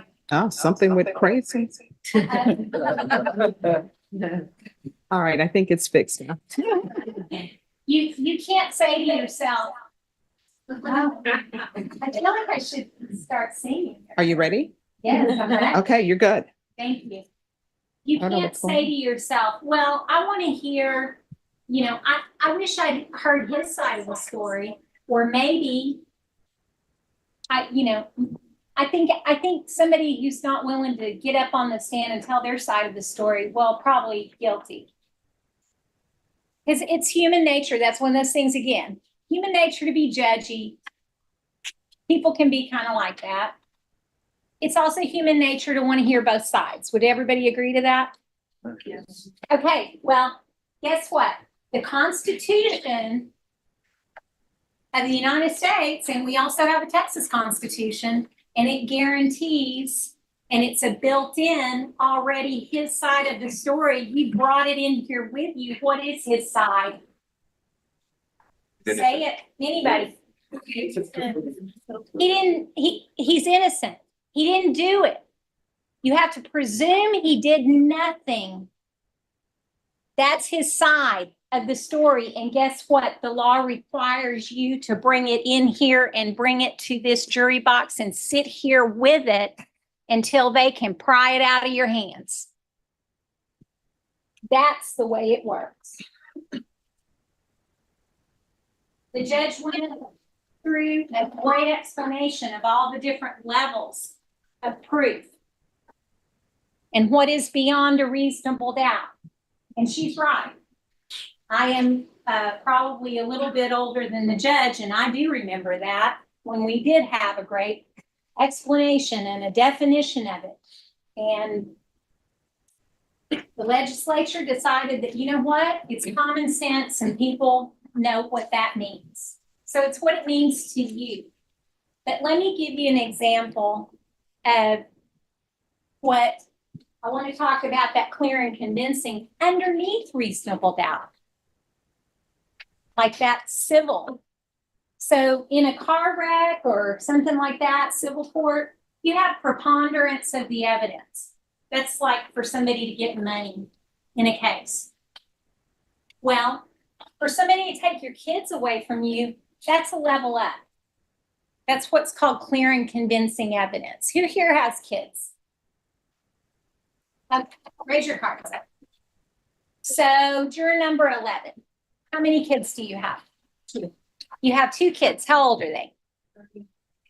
Well, we don't have to worry about that. Who has little kids? Okay, number 9. How old are your kids? 3 and 9. 3 and 9. Boys, girls? Boys, 2 boys. 2 boys. I also have 2 boys, but my boys are also one almost 30 and one 20 something. So let me ask you this. What if, well, I mean, I'm going to assume you love your kids, right? Yes. They're probably very important to you.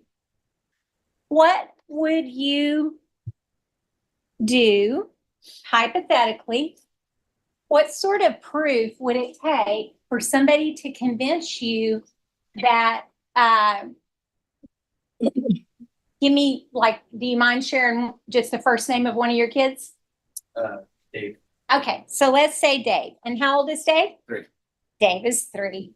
So let's say somebody was going to convince you that Dave actually had been switched at birth at the hospital with another baby, and that Dave is not your child. And that and let's say that CPS was coming to remove your child from your home. So what level of evidence would convince you that Dave's not your child? DNA. DNA, right? So how many tests is one test okay for you? Yes. So one DNA test and Dave is out. Bye, Dave. Goodbye. You were sweet, but DNA would be enough for you. Yes. Yes. Okay. Do you think that DNA evidence, sometimes people make mistakes? Yes. I was assuming that the DNA was proper, like everything, the sample, the process is followed. Okay. So you would assume that whatever evidence is presented, you wouldn't question it. In the case of Dave. It's tough. My son has blonde hair. So.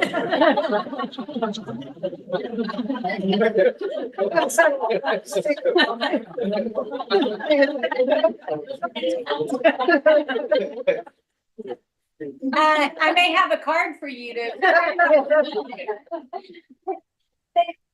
I mean, it's a kind of a silly example, but does everybody see what I'm getting at?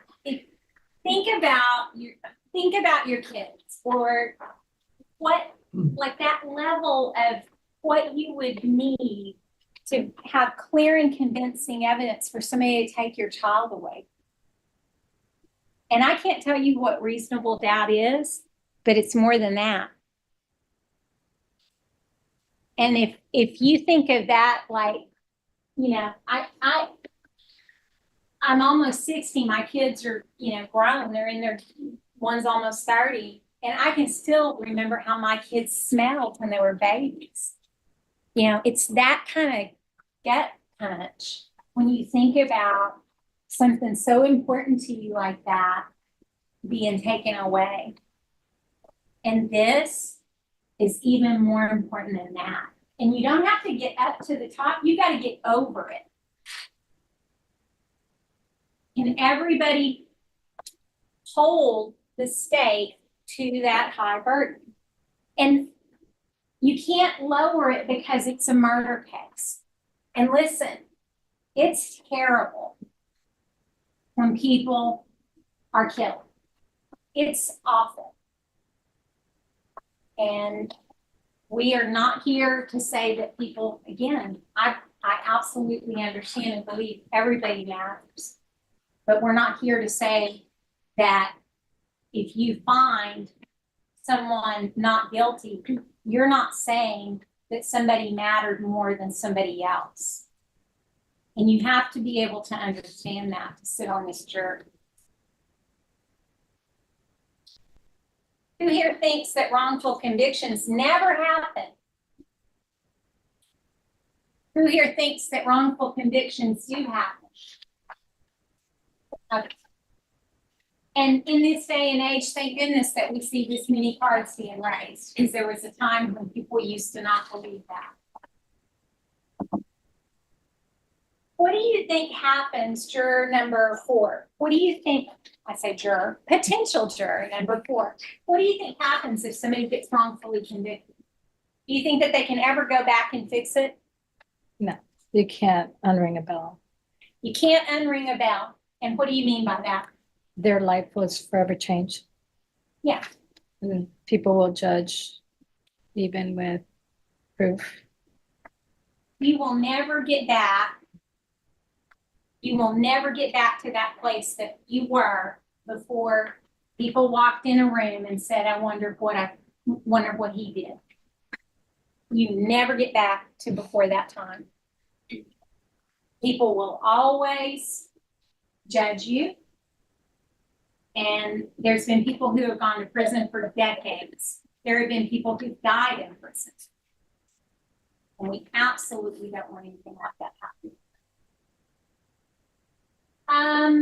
I want to know, and this is just sort of a show of hands, who here considers themselves to be a detail-oriented person rather than a big picture person? Juror number 8.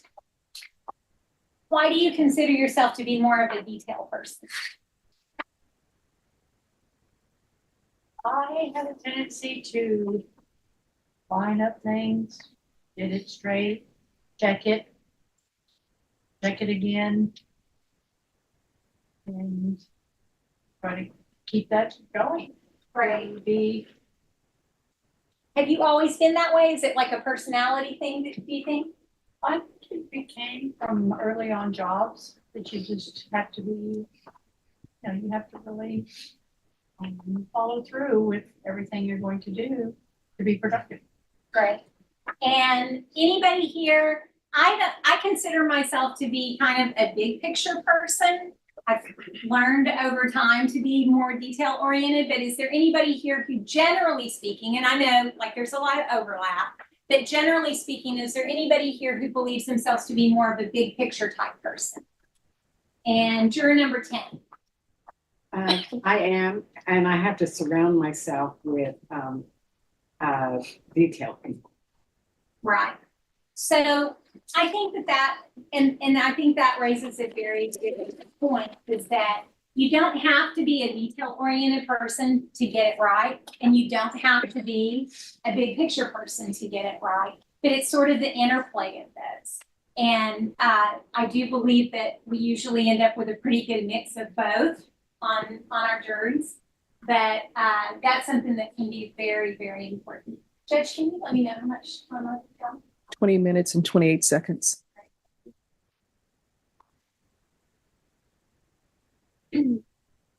Okay, let's see. Potential juror number 8, 9, 10, 11, 12. Let me ask you, what does this mean to you? Hurt people, hurt people. That cycle. What does it mean? It's a cycle that keeps occurring. Cycle that keeps occurring. Like, explain more. What do you mean? If somebody endured some pain, they're likely to go ahead and cause that pain onto another. Okay. And let me ask juror number 13. Did you grow up in a perfect family? No. Do you I don't think there are perfect ones. that was my next question. There are no such thing as perfect families, right? Do you think that the type of environment and circumstances that people grow up in affect them and the decisions they make or the things that they do later in life? And how so? I think if, say you had a father who didn't always follow, like, not the letter of the law, but maybe he worked for a company where he could easily, take money from it somehow, bragged about it at home, made it seem okay, so that it'd be okay for you to do it, the children. Sure. So, would you agree with that? Is it juror number 14? Would you agree that sometimes, kids, when they grow up, like they tend to kind of model some of the behavior that they see in their own families? Sure. Like if your parents were alcoholics, they tend to drink as they get older. Yeah. Let me ask juror number 15, sorry. Have you ever had anybody in your family, or have you ever known anybody that dealt with somebody that was kind of a bully in their family? Yes. And you don't have to overshare like lots of details, but tell me a little bit about that situation or what you know. How did that impact the family? It can impact the entire environment. And when someone's being picked on or mistreated, I think it's an overflow effect and everyone feels it. Okay. Number 16. Have you ever known of cases where maybe there were, say, like siblings, where one would kind of pick on another one? Do you think that's common or uncommon? Common. And why do you think that to be common? Because you're always around the other person, and it's very common for siblings to bicker. And then one might be more successful or better off or better educationally or whatever reason. Yeah. Who here grew up with siblings? I'm what my grandmother used to refer to as an Irish twin. My brother and I are about a year apart. So who here grew up with a sibling kind of close in age to them?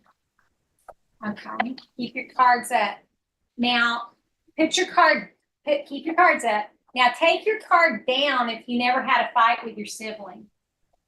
Okay. Now, of those of you who had, go ahead and put them down. Of those of you who ever had a sibling who fought, juror number 17, do you think there's a difference between siblings fighting and one sibling bullying another? Yes. And what's the difference there? What's the difference to you? Fighting is like, they're just like. Oh, I'm sorry, just 1 second. Excuse me. Kathy, if you could move over so the court reporter can see and hear. Sure. Fighting between siblings is just like playing. I'll put it like that. But bullying to me is like if one is constantly being really ugly to the other one. And when somebody gets bullied over a long period of time or things go on like that, what are some of the impacts that can have on a person, do you think? Juror 18.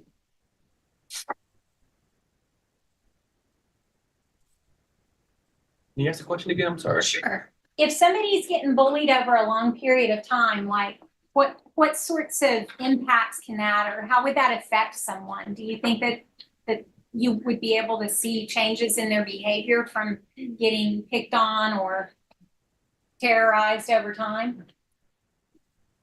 They probably withdraw within themselves. Okay. Juror number 19, can you think of ways that that might impact someone? Fear, anger. Fear and anger? And who here has been picked on or bullied when you were kids? A lot of us, right? Who has been picked on like as a teenager? So number 26, let me ask you, you look like a teenager still. So how does that make you feel, or how does that sort of occurrence, I guess, make you feel, or how did it make you feel? I guess it did make me feel some sort of sadness within myself. It depends on how you really see it. Because me as a type of person, I think it's very common. I'm sorry, sir. I need you to speak up. Oh. And you have a deep voice. You probably gotta be louder. So it depends, I guess, on the person, in my personal opinion, because I'm very laid back and I'm very chill with it. It didn't really it made me upset, but I've always been able to like talk to myself in a sense, or like not rely on other people, be able to like necessarily care. So I guess it's not really much. Okay. Is there a difference to you, say, between like verbal bullying and physical bullying? There's definitely a difference between verbal and physical. They could go hand in hand, and they could they could lead to a cause of something similar, let's say an effect, right? But there is a difference, and usually one outweighs more than the other. Okay. And so that brings me kind of back around to the whole self-defense concept. And the judge is going to give you the law. You'll get what's called a charge of the court if you're on the jury at the end of all the evidence presented to you. And so please don't feel like you have to read all these. There's not going to be a test afterwards, I promise. But these are just the concepts that will be in the charge. Some of them we anticipate, and we want to just make sure that you can follow the law, because that's also part of what you have to do. If you're on the jury, you have to follow the law, whether you agree with it or not. You have to follow it. So self-defense, the law provides that you can defend yourself. Is there anybody that has a problem with that? That you have a right in this state, and in most states, you have a right in Texas to defend yourself and to use force that is reasonable. Now, remember when Anna was showing you, you can bring a fist to a fist fight. You can bring a gun to a gun fight. Well, and then you can but you can't bring a gun to a fist fight. And that's actually not quite the law, because the law does provide that you can exhibit a deadly weapon if someone is threatening you with not deadly force, but force. So let's just say if you're... Yes.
when we're talking about self-defense, you can protect yourself against force, or an assault.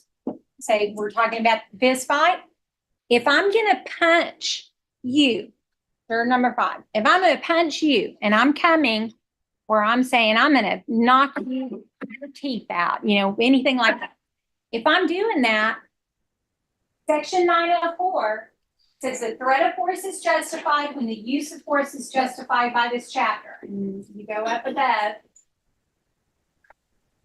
A threat to cause death or serious bodily injury by the production of a weapon or otherwise, as long as the actor's purpose is limited in creating an apprehension that he will use deadly force if necessary, does not constitute the use of deadly force. And so what that means is that if I go somewhere and somebody's threatening me with a fist fight, I can pull a gun.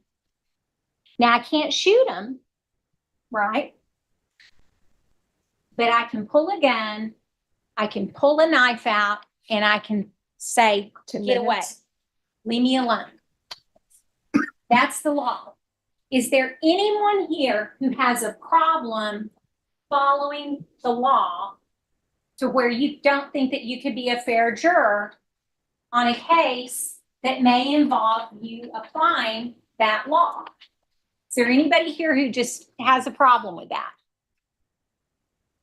Number 22, 30, 37, and 26. Okay. And when we say your numbers, it may be that we want to talk to you a little bit further up at the bench later. So let's talk about that self-defense. Do you think juror number, what's your number? 29. Juror number 29. Do you think that the self-defense laws require that you have to wait until somebody physically hits you before you can say, bring out your gun to say, leave me alone? Yes. You think somebody has to hit you first? Yes. Okay, that's actually not the law. The law does not require for somebody to physically assault you for you to be able to pull out a deadly weapon to threaten somebody. Does everybody understand that concept? Because that's the law. Okay. Let's say if I pull out a gun, do you have to wait for me to shoot you before you shoot me? No. Okay. Let's say juror number 22. If I come at you with a knife, do you have to wait until I stab you to be able to shoot me? The judge is going to be so happy with you. Thank you. You have saved the panel. Can you repeat the question? If I come at you with a knife, do you have to wait until I stab you to be able to shoot me? Shoot you? Mm-hmm. Yeah. Okay. Do you have to can I just nick you, or? I mean, if you're just showing it to me, I don't feel like I can shoot you. No. If I'm coming toward you with a knife, or I'm like this, I mean, wouldn't that be a sign to you that I'm about to use deadly force to you? Okay. Who here thinks you would have to wait to get stabbed to defend yourself? Number 37. Not correct. Sorry, but I just want to make sure everybody understands the law. You do not have to wait. You don't have to get shot to be able to shoot someone to protect yourself. You don't have to get stabbed to be able to stab someone else to protect yourself. Does everybody understand that? Okay. Yeah. Is there anybody here who feels like they can't follow the law? Size? Does size matter? Just asking. Juror number let's see, are you juror number 27?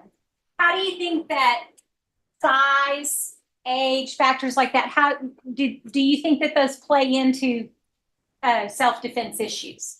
No, it doesn't play at all. It doesn't? So if this guy next to you, can you stand up, both of you?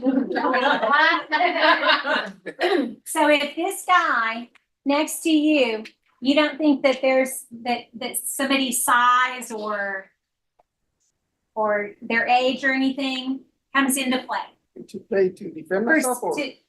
Well, I mean, if you're thinking about in a 5 minutes, I'm sorry? 5 minutes. Thank you. If you're thinking about with regard to self-defense, or let's say me and him, who do you think's gonna win in a fight between me and him? Nowadays, I'm pretty. Everybody goes karate and stuff, you never know. I don't know how you know this, but when I was a kid, I had a very bad temper, and I was the kind of kid that I would take an ass beaten, pardon my language, that's what we used to call it back in the day, just to get my licks in with somebody. So I was a mean kid. But now, no, I can't, I'm too old and I'm too little. I can't win any fights. But you can go ahead and sit down. But you know, things like age, size, things like those matter when you say who's fearful and who's not, who's been bullied, who hasn't, all of those things. I had all these great questions, but here's what I want you to know. You're going to get the law from the judge. We don't know what the facts in this case are going to be. We know what the charge is. At the end of the trial, the judge will decide what those facts have raised as far as legal issues and what you as a jury will decide. And you will have lots of questions and lots of instructions. So you will go through those. But here's the thing. The defense is raised. We have to raise that defense, and then it is up to the state to prove beyond a reasonable doubt that it was not self-defense. So the burden never shifts. We never have to prove anything. They have to prove it, and they have to disprove it. And that doesn't mean that they get any extra benefit because, oh, their job's harder or not. Imagine how important this is to everyone. So here's what you have to do if you're a juror. You just have to follow the law, and you have to look at the evidence and consider only the evidence. That's it. You have to hold the state to their burden. You have to bring your common sense and reason to the jury room. And here's the most important thing. You have to be able to have your own decision and to stand by that decision. You can't let other people make your choice for you. You have to have the case proved to you beyond a reasonable doubt. Anna already said this, but I want to make sure if there is anyone here who feels like after listening to all of us that you just cannot be a fair and impartial juror for this kind of case, maybe a theft case or something else you'd be great for, but for whatever reason, this is just not a case where you feel like you could do it justice and give it the fairness it deserves, you've got to let us know. So if we don't already have your number, if you haven't already raised it, if there's anybody here who still needs to approach the court, would you please raise your cards? I see number 6, number 8, number 9, infinity, number 9, 11, number 26, 30, 31, number 37, number 46, and anybody over here? Okay.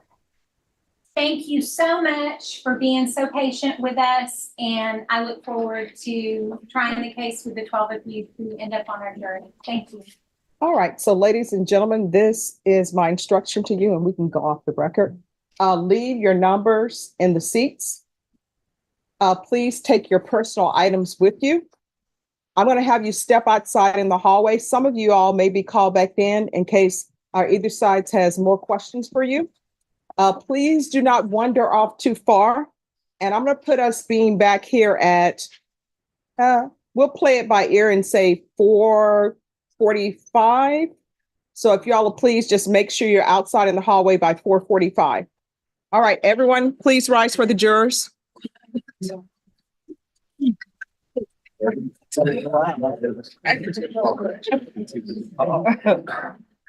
Down.